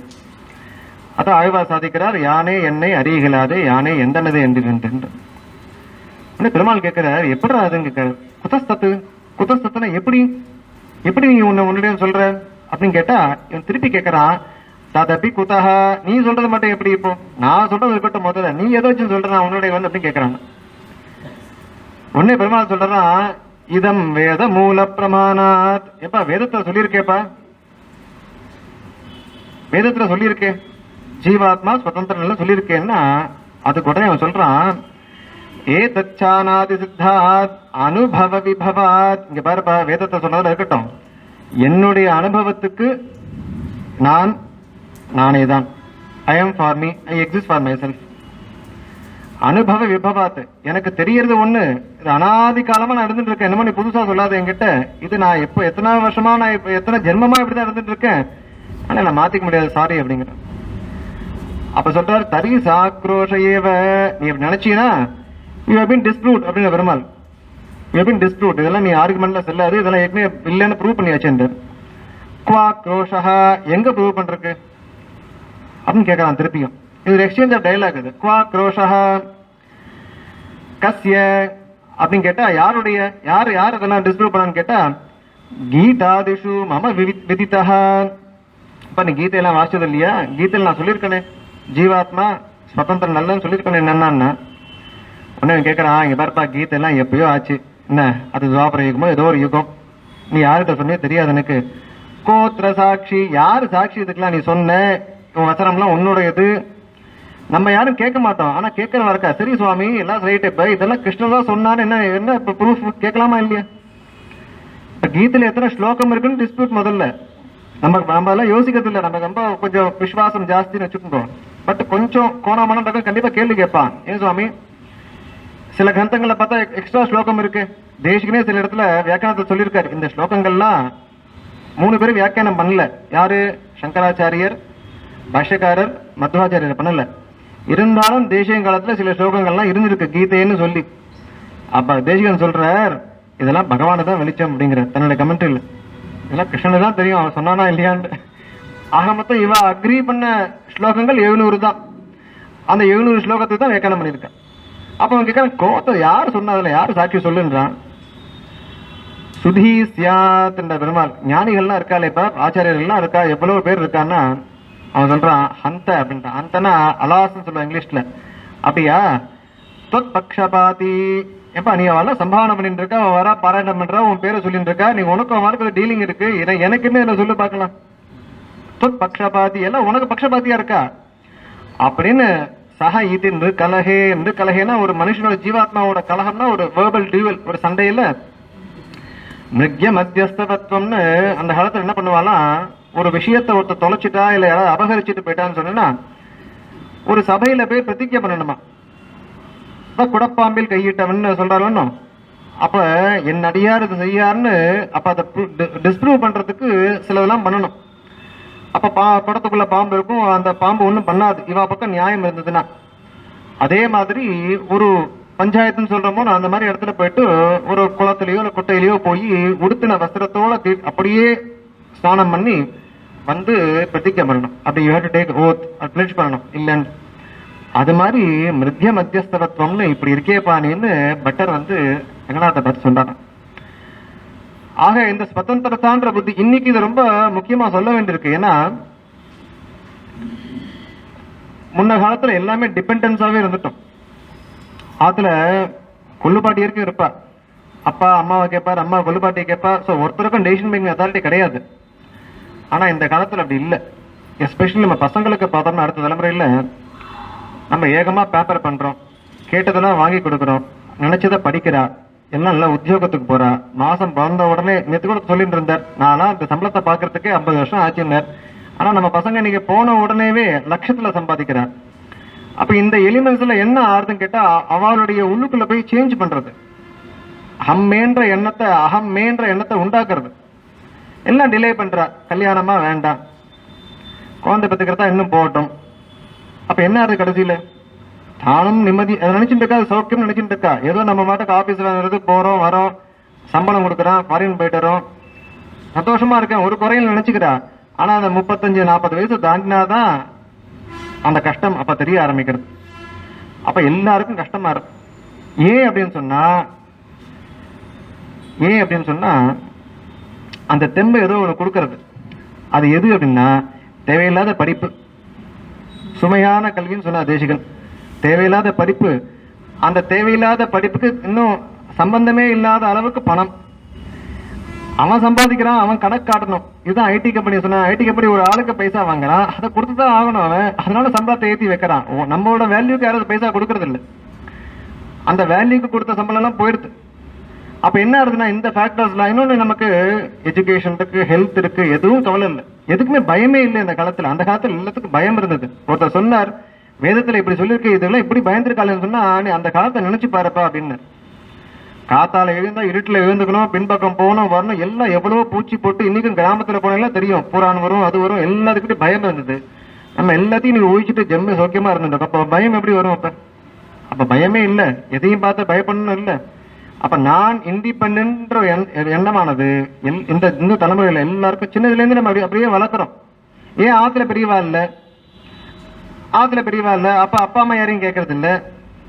அப்ப அன்னைக்கு லேயரா போய் கேட்டுன்னு வந்து இல்லப்பா எங்க அப்பா விட மாட்டான்னு சொன்ன காலம் போய் இன்னைக்கு எல்லாரும் என்ன பண்றா, என் பையன் விட மாட்டான்னு சொல்ற எல்லாமே வந்துருக்கு. இல்ல பொண்ணு ஒத்துக்க மாட்டா, ஏன்னா இவன் அவளுக்கு யாருக்கு பயப்படுறது, அந்த மாதிரி இருக்கு. அந்த இண்டிபெண்டன்ஸ்ன்றத நம்ம ஒன்றும் சொசைட்டி மாதிரி போயிட்டு இருக்கு. இருந்தாலும் அது இன்னைக்கு ஒரு முக்கியமான விஷயமா இருக்கு. ஏன்னா எல்லாரும் என்ன சொல்றா, I want to be my self அப்படிங்கிற.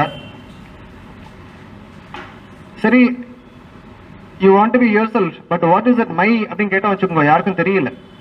அந்த மையை பிரேக் பண்ண சொன்னா தெரியல. நம்மளுடைய டிசையர்ஸ், நம்மளுடைய என்னமோ தெரியாத விஷயங்கள் உள்ளுக்குள்ள ஒழிஞ்சின்னு இருக்கு. அப்ப அதை நம்மள மிஸ்லீட் பண்றது. ஞானம் ஏற்பட்டு தனியா இருக்கான்னு சொன்னா வேற விஷயம், அதை யாரும் தடுக்க முடியாது. அப்ப என்ன ஃபேக்டர் நம்மள ப்ராம் பண்றது நமக்கு தெரியல. நம்மளோட பூர்வஜன்ம சம்ஸ்காரங்கள் எவ்வளவு விஷயங்கள்லாம் இருக்கு. ஆக இந்த ஸ்லோகத்து மூலமா பட்டர் ரொம்ப அழகா ஜீவாத்மா அவன் டிபெண்டன்ட். இன்டிபெண்டன்ஸ்ன்றதே ஒரு மித்து தான். we are always in dependence தான். ஒரு ஸ்பேஸ் போட்டுப்போம், இன்டிபெண்டன்ஸ் தான் எப்பயுமே. எது ஒண்ணுனாலும் டிபெண்டன்ஸ் தான். ஆத்துல காபி சாப்பிடனாலும் டிபெண்டன்ஸ் தான் இருக்கு நமக்கு. இப்போ அப்ப எப்படி இப்படி உட்கார முடியாது. எல்லாத்துக்கும் அர்த்தம் எதிர்பார்த்துட்டு இருக்கோம் நம்ம. அந்த எண்ணம் வந்துருச்சுன்னா நிச்சயமா யாருக்கோ டிபெண்டா இருக்கிறதுக்கு பதிலா சொன்னால் விரோதம் எதுன்ற ரீதியில அந்த எம்பெருமானுக்கு எல்லாருக்கும் எஜமானா இருக்கக்கூடிய பகவான் இடத்துல நம்ம பக்தி நம்ம போய் செலுத்தலாம்.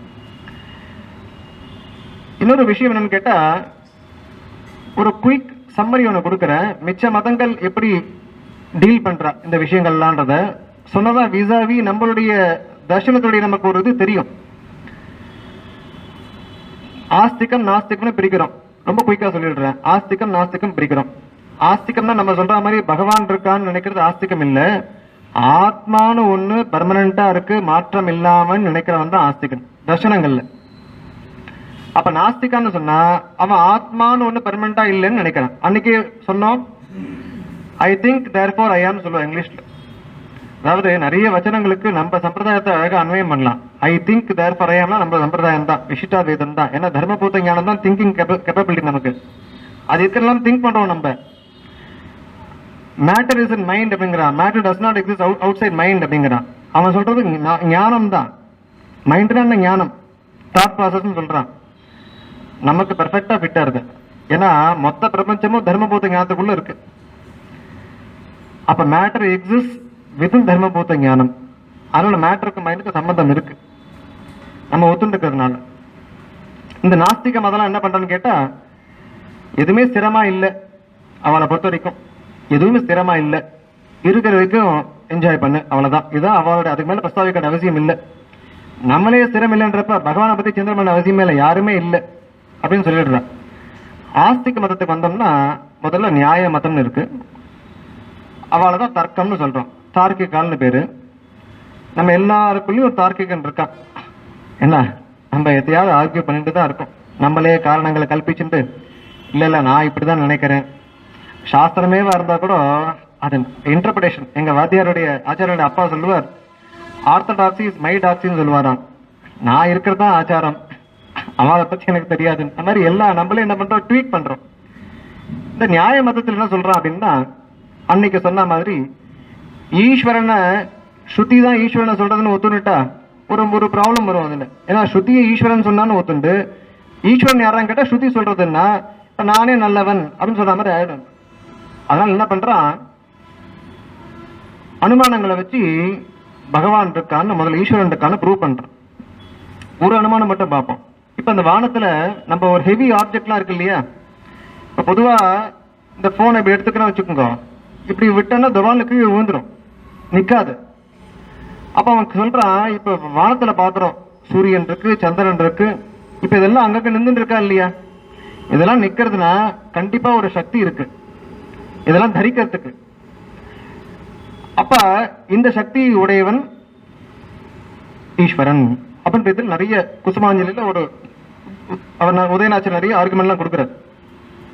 இந்த சிருஷ்டி எல்லாம் பண்ணது கண்டிப்பா ஒருத்தன் இருக்கான். எப்படி இப்ப இந்த டெஸ்க் இருக்கு, இந்த டெஸ்க் தானா வந்ததா, வரல, எவனோ ஒருத்தன் பண்ணியிருக்கான். அது மாதிரி மொத்த பிரபஞ்சத்தையும் எவனோ ஒருத்தன் பண்ணியிருக்கான், பண்ணவன் தான் ஈஸ்வரன் ப்ரூவ் பண்றான். இன்சிடென்டலி சயின்ஸும் இதே ரீதியில் தான் நீங்க ஆர்கியூ பண்ணிட்டு இருக்கு. நிச்சயமா காட் எக்ஸிஸ்ட், ஏன்னா இது மாதிரிலாம் இருக்கு அது மாதிரிலாம் இருக்குன்னு சொல்லிட்டு இருக்கு. இப்போ அந்த தாட் ப்ராசஸ்க்காக அவன் என்ன ஒரு முக்கியமான விஷயம் சொல்றான்னா, ஜீவாத்மாக்கு ஞானமானது நாட் இன்ட்ரின்சிக். இன்ட்ரின்சிக்னு சொன்னா சுவாபாவிகமா இருக்கிறது. இப்ப கம்ப்யூட்டர் எடுத்துக்கோங்க, அதுதான் பெஸ்ட் எக்ஸாம்பிள். இப்ப கம்ப்யூட்டருக்கு ஞானமானது இன்ட்ரின்சிக் கிடையாது, அதை ப்ரொடக்ஷன் பண்ணி அதுக்கப்புறமா நம்ம உள்ளுக்குள்ள அதை கொடுக்குறோம். அது மாதிரி அவன் சொல்றான், தேகத்தோட சம்பந்தம் ஏற்பட்டதுனாலதான் ஒரு ஆத்மாக்கு தான் இருக்குன்னு தெரியறது. தேகத்தோட சம்பந்தப்பட்டு இருக்கக்கூடிய ஆத்மாக்கு மித்த விஷயங்கள்லாம் தெரியறது. எப்ப தேகத்தோட சம்பந்தம் போயிடுதோ ஆத்மா வந்து இந்த டெஸ்க் மாதிரி இருக்கும், அவ்வளவுதான். எப்படி இந்த டெஸ்க்கு தான் இருக்குன்னு தெரியாதோ, முக்த தசையில என்னன்னா கவனிச்சுக்கணும். ஏன்னா பத்த தசையில் நமக்கு இதே கதி தான், ஆத்மாவுக்கு தெரிய போறது இல்லை. ஆனா முக்த தசையிலையும் இந்த ஆத்மாவானது ஞானமே இல்லாம இருக்கணும். ஏன் அவன் ஆர்குமெண்ட்னா ரொம்ப சிம்பிள். இப்போ ஞானம் இருந்தாதான் சுக துக்கங்கள்லாம் தெரியுது. நல்லா தூங்கிட்டு இருக்க ஒன்னும் தெரியலையே நமக்கு. ஒருத்தர் 27 வருஷம் கோமால இருந்தாரு, பேப்பர்ல பார்த்து 27 வருஷம் ஒன்னும் தெரியல, சௌக்கியமா இருந்திருக்கா, எனக்கு தெரிஞ்சு ஒரு சுக துக்கம் ஒன்னும் இல்லை. ஏன்னா தர்மபூத்த ஞானம் பிரசரிக்கவே இல்லை, ஞானமானது செயல்படலை. இப்போ அப்ப அவன் சொல்றான், வேர்லயே வெட்டிடுறான், ஞானம் இருந்தா தானே உனக்கு சுக துக்கங்கள். சரி, நானும் சொல்றேன், ஆத்மாக்கு சுவாபாவிகமா ஞானம் கிடையாது. அப்ப எப்படிடா ஞானம் வருதுன்னு கேட்டா, சரீர சம்பந்தம் வந்தா ஞானம் வருது. அப்படி சொன்ன புரியுற மாதிரி இருக்கு, ஆனா ஏகப்பட்ட கேள்வி கேட்கலாம். இப்ப எப்படி முதல் அஜ்ஞானம் இப்படி வந்ததுன்னா கேள்வி கேட்கணும் இப்ப. அதனால இதுதான் அவனுடைய இது. அவன் என்ன சொல்றான், இப்ப ஈஸ்வரன் ஒருத்தர் இருக்கான், ஆனா ஈஸ்வரனுக்கு நமக்கு என்ன சம்பந்தம் சொல்ல தெரியல. அவனும் சர்வஜன், அவர் மாட்டுக்கு இருக்கார், சிருஷ்டியை பண்றார். ஏன்னா சிருஷ்டி யாரத்துல ஆரம்பிக்கணுமே, பண்றார், அவ்வளவுதான். தர்மபூத்த ஞானம் சுவாபாவிகமா கிடையாது, ஆத்மாக்கு தன்னை தெரிஞ்சு இப்படிலாம் அவளுடைய பண்றான். அவன் சொல்றான், இந்த உலகத்துல என்னென்ன வஸ்து இருக்கு நான் சொல்றேன்றான். ஸ்ருதியெல்லாம் கொண்டு பண்ண வேண்டாம், இந்த உலகத்துல என்னென்ன வஸ்து இருக்கு, அப்படி இருக்கக்கூடிய வஸ்துல ஈஸ்வரன் ஒருத்தன், நானும் ஒருத்தன் சொல்றான். இதெல்லாம் கண்டிக்கிறேன். ஆனா நியாயவாதத்தை கண்டிக்கிறோமே தவிர அவன் டெக்னிக் நம்ம விடல. ஏன்னா அவன் டெக்னிக் நமக்கு தேவை. அதனாலதான் தேசிக என்ன பண்றாரு, நியாயத்தை கொஞ்சம் மாத்தி எழுதுற, ஸ்ருதிக்கு அனுகுணமா நியாயத்தை தர்க்கத்தை எடுத்துட்டு இருக்க. அப்போ அவனோட ஆர்குமெண்டேஷன் ஸ்கில்லை எடுத்துட்டு ஏன்னா டிஃபெண்ட் பண்ணணும்னு வச்சுக்கோங்க. இப்போ பௌத்தன் இருக்கா, ஜெயினன் இருக்கா, அவெல்லாம் இருக்கான்னு சொன்னா ஸ்ருதியை அவ நம்பலை. இப்போ நான் போய் அவள்கிட்ட ஆர்கியூ பண்ணுன்னு சொன்னா என்னுடைய பேசிஸ் வந்து ஸ்ருதி. அவன் சொல்றான், இப்போ எப்படின்னு கேட்டால் இந்தியன் பீனல் கூட நம்ம பாகிஸ்தான் லாயர்ஸ் ஆர்கியூ பண்ணிட்டா வச்சுக்கோங்க, பேசிஸ் என்ன முதல்ல நம்மளோட இதை வச்சு பேசிட்டு அவனோட லா வச்சு பேசிட்டு இருப்பான். காமனிட்டி கிடையாது. அப்போ ஸ்ருதியை ஒத்துக்கவே போறது இல்லை. அப்போ ஸ்ருதியை ஓரம் கட்டிட்டு தர்க்கத்துக்கு போகணும் நம்ம. அப்போ அவனோட ஆர்குமெண்ட்டை தர்க்கத்தை கொண்டு உடைக்கணுமே தவிர நம்ம ஸ்ருதியை டிபெண்ட் பண்ண முடியாது. இதிகாச பண்ணணும் ஒத்துக்கலாங்க. அதனால தர்க்கமானது ரொம்ப ரொம்ப அதாவது கவிதார்க்க சிங்கம். அப்ப தேசிகன் ஒரு விஷயத்த சொல்லியிருக்காருன்னு சொன்னா நம்ம கண்டிப்பா நம்பியே ஆகணும். ஏன்னா தார்க்கிக சிம்மம் மிச்ச பேருடைய ஆர்குமெண்ட் எல்லாம் உடைச்சி தன்னுடைய நம்ம மதத்தை ஸ்தாபனம் பண்ணியிருக்க. வைசேஷிக தர்க்க ரெண்டும் சேர்ந்தே தான் எப்பயும் சேர்ந்து போகும். அதுல சில விஷயங்கள் சொல்லணும். என்னன்னா இன்னைக்கு இருக்கக்கூடிய அட்டாமிக் தியரிக்கெல்லாம் பேசிஸ் வந்து இந்த வைசேஷிக மதம் தான். அவன் தான் முதல்ல கல்பிக்கிறான். பரமாணுக்கள் இருக்கு, பில்டிங் பிளாக்ஸ்ன்றான் பரமாணுக்கள்லாம். இந்த பரமாணுக்கள் இருந்தால் சிருஷ்டியே உண்டாதுன்னு சயின்ஸ்ன்றது அவளுக்கு ஏதோ ஒரு ஐடியா கிடைக்கிறது, ஒரு இன்ட்யூஷன் கிடைக்கிறது. அந்த இன்ட்யூஷனை வச்சு நீ பில்டு பண்ற. இதுதான் சயின்ஸுக்கு பேசிஸ் வேணும். ஏதோ ஒண்ணு ஏன்ஷியன் இதுதான்னா திடீர்னு தூங்கிட்டு இருக்கிறத தோணித்து உடனே அதுக்கு ஒரு தியரி எழுதுற, இப்படிதான் இருக்கும் அப்படின்ட்டு. அப்ப இந்த ரிஷிகள்லாம் எல்லாம் சயின்டிஸ்ட் தான். அவளுக்கு அவளுடைய தியான தசையில சில விஷயங்கள் புரிச்சு அதை கொண்டு அவ மதத்தை நிர்மாணம் பண்ணியிருக்கா. அப்ப வைசேஷிகா சொல்றா, the entire world is made of பரமாணுஸ் அப்படிங்கிற. அடுத்த முக்கியமான விஷயம் சாங்கிய யோகம்ன்ற மதங்கள். இதுல சாங்கியம் என்ன சொல்றான், பிரகிருதி புருஷன் ரெண்டு பேர் தான் இருக்கா. ஜீவாத்மாக்கள் இருக்கு, பிரகிருதி இருக்கு. ஈஸ்வரனே வேணாம் அப்படின்னுட்டான். ஏன் வேணாம் அப்படின்னா பிரகிருதி தானே சிருஷ்டி பண்ணிக்கும்.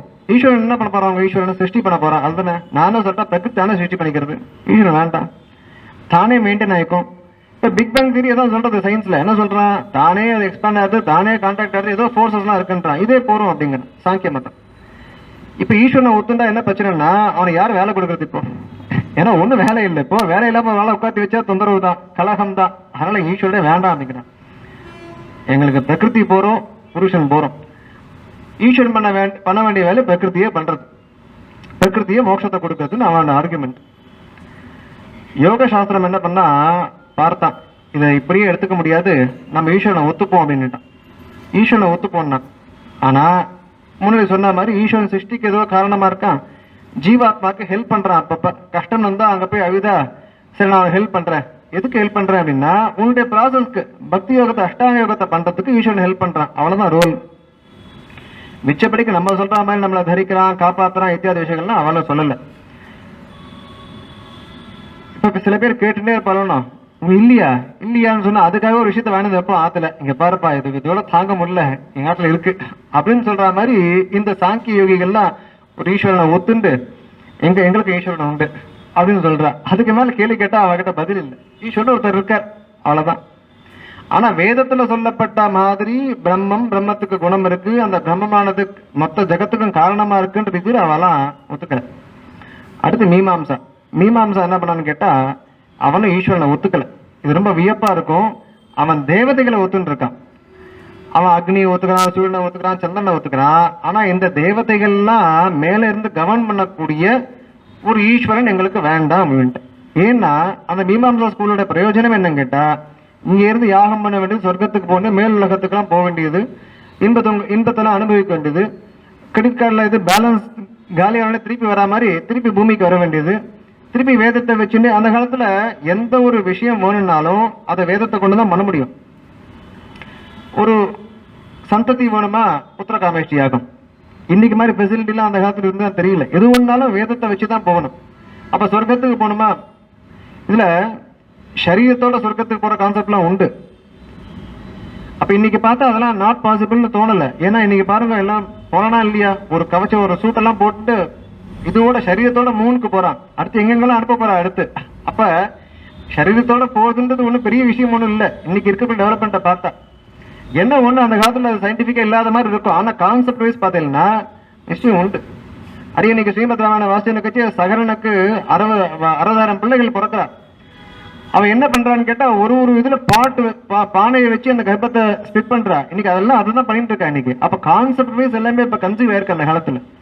இன்னைக்கு அதெல்லாம் இன்னைக்கு வந்து ப்ராக்டிக்கலா கொடுத்துட்டக்கான ஒழிய அப்ப என்ன ஆகுதுன்னு கேட்டா சயின்ஸ் இவால்வ் ஆக மறுபடியும் அது என்ன பண்ணுதுன்னா ஒரு ஃபெய்த் இன்னும் அதிகமாக்குறது. கண்டிப்பா இதெல்லாம் இருந்திருக்கு தபசக்தினாலும். ஆக இந்த மீமாம்சகன் என்ன பண்றான்னா அவன் சொர்க்கம் மோட்சம்னு ஒன்று ஒத்துக்கல. எப்படி நதியானது ஒரு மலையிலேருந்து தோன்றி கடலுக்கு போறதோ, மறுபடியும் கடல்லேருந்து மேகமானது அதை கொண்டு போய் திருப்பி மலையில சேர்த்து வருதோ, இந்த வாழ்க்கைன்றது ஒரு பிரவாகம், நாட்டுக்கு போயிட்டே இருக்கும். வேலை இதுதான். அதனால்தான் அவளுக்கு கர்மட்டால்னு பெயர். நீ கர்மாவை பண்ணிட்டே இரு, உனக்கு வந்து அதுல எஸ்கேப்பே கிடையாது. நீ பண்ணிட்டே இரு. எப்ப ரிலீஃப்னா சொர்க்கத்துக்கு போய் உட்காந்து திருப்பி கர்மம் ஆரம்பிக்க வேண்டியது. அவ்வளவுதான். இதுதான் பூர்வ மீமாம்சகால்னு பேரு. ஆனா இந்த பூர்வ மீமாம்சகர் ரொம்ப கெட்டிக்காரா. ஏன்னா அவன் நிறைய டெக்னிக்ஸ் வச்சிருக்கா, எப்படி வேதத்தினுடைய வாக்கியங்கள்லாம் இன்டர்பிரட் பண்றதுன்னு. ஒரு வாக்கியத்தை மட்டும் நம்ம ஐசோலேஷன்ல எடுத்து இன்டர்பிரட் பண்ண முடியாது. முன்னாடி என்ன பின்னாடி என்ன, இதுக்கு என்ன சம்பந்தம், எது இதோடைய நம்ம இன்னைக்கு போடுறோம் பாருங்க ப்ரோக்ராமிங் எல்லாம் எதிர்த்து மாஸ்டரா எது இருக்கு, அதுக்கு எது வருது, இது மாதிரி எல்லாம் லிங்க் பண்ணி வச்சிருக்காங்க. அந்த டெக்னிக் எல்லாம் நமக்கு உபயோகமாறுது. எதுக்கு உபயோகமாறுதுன்னா நம்மளோட மதத்தை ஸ்தாபனம் பண்றது. அப்ப நம்ம என்ன பண்ணோம் கேட்டா எல்லாரும் டெக்னிக்கை எடுத்துட்டு அவளுக்கு அவ மதத்தை நிராகரிச்சாச்சு. அத்வைத மதம் என்ன பண்றதுன்னு கேட்டா சாங்கியத்திலேருந்து நிறைய விஷயங்கள் எடுத்துக்கிறாங்க. இப்ப சிம்பிளா சொல்றதா இருந்தா நம்ம என்ன சொன்னோம், ஸ்வரூப ஞானம் ஒண்ணு, சுபாவ ஞானம் ஒண்ணு. ஸ்வரூப ஞானத்தை நம்ம தெரிஞ்சுக்கிறோம், சுபாவ ஞானத்தினால மிச்ச விஷயங்களை தெரிஞ்சுக்கணும்னு சொன்னோம். இப்ப இந்த சுபாவ ஞானமானது யாருகிட்ட இருக்குன்ற விசாரம். இப்ப சிம்பிளா சொல்றதா இருந்தா இது ஜீவாத்மா கிட்டயே இருக்குன்னு சொல்றதா நம்மளுடைய மதம். நம்மளை காட்டுல மிச்ச பேர் எல்லாம் இது ஜீவாத்மா கிட்ட இல்லை, அவ்வளவுதான் விஷயம். அதுல அத்வைத்தியரை சொல்றான் இது இருக்க சான்ஸே இல்லை. ஏன்னா இதுக்கு விஷயமா எதுவுமே இல்லை, பிரபஞ்சமே இல்லைன்றப்போ தர்மபூத ஞானத்துக்கு வேலையே இல்லை. பட் சாங்கியம் என்ன சொல்றான்னா இந்த சரீரத்துக்கு தான் அந்த ஞானத்தை கொடுக்கறான். சாங்கியம் என்ன சொல்றான், தர்மபூத ஞானத்தை கொண்டு போய் சரீரத்துக்கு வச்சுடுறேன். சரீர தர்மம் ஏன் அப்படின்னு கேட்டா சூக்ஷ்மமான விஷயம் என்னன்னு கேட்டா நித்தியமா இருக்கிற வஸ்து எந்த விதமான மாற்றத்தையும் அடையக்கூடாது. இதுதான் கன்வென்ஷன். ஒரு விஷயம் நித்தியமா இருக்குன்னு சொன்னா அந்த விஷயமானது எந்த விதமான மாற்றத்தையும் அடையக்கூடாது. மாற்றத்தை அடைஞ்சிருக்குன்னு சொன்னா நித்தியம் கிடையாது. இப்ப இந்த ஜீவாத்மாக்கு நிஜமாவே சம்சாரம் தசை இருந்துன்னு வச்சுக்கோங்க, அவன் சேஞ்ச் ஆயிட்டான்னு சொன்னா மறுபடியும் ரெஸ்டரேஷன்லாம் கிடையாது. சேஞ்ச் ஆனது தான். அதனால அவன் என்ன பண்றான் கேட்டா இந்த மாற்றமானது ஜீவாத்மாக்கு ஏற்படல, சரீரத்துக்கு ஏற்பட்டது, பிரகிருதிக்கு ஏற்பட்டதுலாம் சமாளிச்சுட்டு இருக்கு. ஆனா நம்ம என்ன பாஷ்யக்காரோட மதத்துல என்னன்னு கேட்டா ஈஸ்வரன், ஜீவன், பிரகிருதி மூணு விஷயம் இருக்கு. மூணு விஷயத்துக்குமே ஸ்வரூபம் உண்டு, சபாவம் உண்டு. இந்த பிரகிருதி இருக்கு இல்லையா, அதுக்கு ஸ்வரூபத்திலையும் மாற்றம், சபாவத்திலையும் மாற்றம், எப்பயும் மாறிண்டே இருக்கும். அதுக்கு நேர் ஆப்போசிட் ஈஸ்வரன். பரமாத்மாக்கு ஸ்வரூபத்திலையும் மாற்றம் கிடையாது, சுபாவத்திலையும் மாற்றம் கிடையாது. நடுவில் ரெண்டு கட்டணா மாட்டிட்டு இருக்கிற ஜீவாத்மாக்கு ஸ்வரூபத்துல மாற்றம் கிடையாது, ஆனா சுபாவத்துல மாற்றம் உண்டு. அந்த சுபாவத்துல மாற்றம் இருக்கிறதுனாலதான் இந்த சம்சார தசையானது ஏற்படுறது. அப்ப என்ன ஆகுதுன்னு கேட்டா ஞானமானது சுருங்கி போறது. அப்ப திருப்பி இந்த ஞானம் விகசிச்சுதுன்னா மோட்சமானது ஏற்படுறது, அல்லது மோட்சம் ஏற்படுறதுனா ஞானமானது விகசிக்கிறதுன்னு வச்சுட்டு இருக்கோம். ஆக இப்ப இதெல்லாம் பார்த்தா என்ன தெரியுதுன்னு கேட்டா ஸ்ருதிக்கு விரோதமா நிறைய விஷயங்கள். ஏன்னா ஸ்ருதியானது பிரம்மசூத்திரத்திலே விசாரம் பண்றார். பராசர விசாரம் பண்ணச்சே ஞோத ஏவன் ஆரம்பிக்கிறது. இஸ் அ நோயர் அப்படிங்கிறார். ஜீவாத்மா இஸ் அ நோயர் அப்படின்னு சொன்னா அவனுக்கே சுவாபாவிகமான அறிவு தன்மை இருக்கு.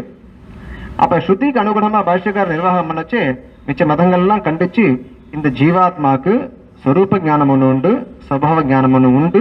இதை ஒத்துக்காத மதங்கள் எல்லாம் கண்டனம் பண்ற, எல்லாத்தையுமே கண்டனம் பண்ணிட்டு என்னன்னு கேட்டா நமக்கும் பெருமாளுக்கும் தர்மபூத ஞானம் உண்டு, நமக்கும் உண்டு. ஆனா அவனுக்கு எப்பயும் அதுல மாற்றமே கிடையாது. நித்யாளுக்கும் அதே மாதிரிதான். ஆனா எல்லாருமே எம்பெருமானுடைய சங்கல்பத்துக்கு அதீனமா இருக்கிறதுனால நிச்சயமா நித்தியர்களுக்கும் பெருமாளுக்குமே ஒரு இது உண்டு. இப்ப ஒரு விஷயத்தை மட்டும் சொல்லி முடிச்சு விடுறேன். இதுல முக்கியமான விஷயம் என்ன கேட்டா ஸ்திதின்னு ஒண்ணு இருக்கு. ஸ்திதினா ஒரு விஷயமா இருக்கிறது. இப்ப நாம எல்லாம் இப்ப இந்த பூமி மேல உட்காந்துருக்கோம். இப்ப நம்ம அப்படியே மேல நோக்கி பார்க்கறோம் வச்சுக்கோங்க. ஒரு ஸ்டேஜுக்கு மேல போச்சுன்னா இந்த சரீரமானது சரீரமா இருக்காது. ஏன்னா அங்க இருக்கக்கூடிய கண்டிஷன்ஸ் வேற. அப்ப இந்த சரீரமா இருக்கணும்னு சொன்னா அதுக்கு தேவையான கண்டிஷன்ஸ் எல்லாம் கொடுத்தாதான் சரீரமா இருக்கும். இதுதான் ஸ்திதி. உற்பத்தி ஆறது ஒரு விஷயம். அப்ப பெருமாள் என்ன பண்றாங்க கேட்டா யாவத்து நமக்கு இது கர்மா போட்டிருக்கோம் அது வரைக்கும் எதுவுமே ஆகாம பாத்துக்கிறான் அப்படியே. பட் மொமெண்ட் அந்த டைம் வந்துருச்சுன்னா அப்ப டிஸ்இன்டகிரேஷன் ஆரம்பிக்கிறது, அப்பதான் பிரளயம், அப்ப அந்த கண்டிஷன்ஸ் எல்லாம் மாறி போயிடுறது.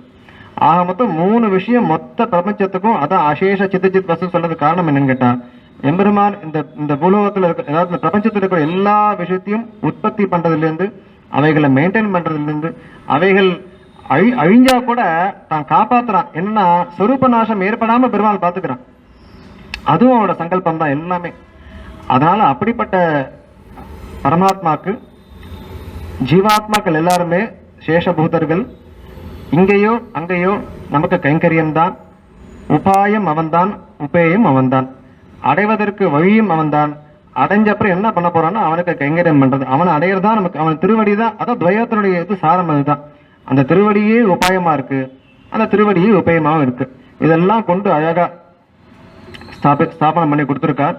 உபன்யாசத்துன்னு வரைச்சே எல்லா விஷயங்களையும் பகிர்ந்துக்க முடியாது, எல்லாத்தையும் சொல்றதும் சாத்தியம் கிடையாது, ரொம்ப கஷ்டம். ட்ரையாவும் சொல்ல முடியாது, கதையும் சொல்லிட்டு இருக்க முடியாது. அதனால அது ஒரு சேலஞ்ச். அது இந்த 3 நாள் எம்பெருமானார் தரிசன தலைப்புல என்னென்ன விஷயங்கள் சொல்லணும் தோணித்தோ அதெல்லாம் அடிய விஞ்ஞாபனம் பண்ணேன். நாளையிலிருந்து பாஷ்யகாரோட வைபவத்தை அனுபவிக்கலாம். ஏன்னா பாஷ்யகாரோட வைபவம் தெரிஞ்சுக்கணும்னா கண்டிப்பா தர்சனத்தை புரிஞ்சுக்கணும். நம்ம தர்சனத்தை புரிஞ்சுக்காம வைபவம் இல்லை, வெறும் அவருடைய அர்ச்சா திருமேனிக்கு நம்ம சமர்ப்பிச்சுட்டு இருந்தோம்னா அது அவருக்கு ஒரு உண்மையான ஒரு அஞ்சலி ஆகாது. அதனால எல்லாருக்கும் கிரந்தத்துல ஒரு கிரந்த பரிச்சயம் தேவை, கிரந்தத்துல ருச்சி ஏற்படணும். அந்த மாதிரி விஷயத்துக்காக தான் கிரந்தங்களை கொண்டு அடியன் இந்த 3 நாள் உபநிஷத்துல எவ்வளவு விஷயங்கள் சொல்ல முடியுமோ அதை விஞ்ஞாபனம் பண்ணேன். கவிதார்த்திகசிம்ஹாய கல்யாண குணசாலினே ஸ்ரீமதே வெங்கடேஷாய வேதாந்த குரவே நமஹ.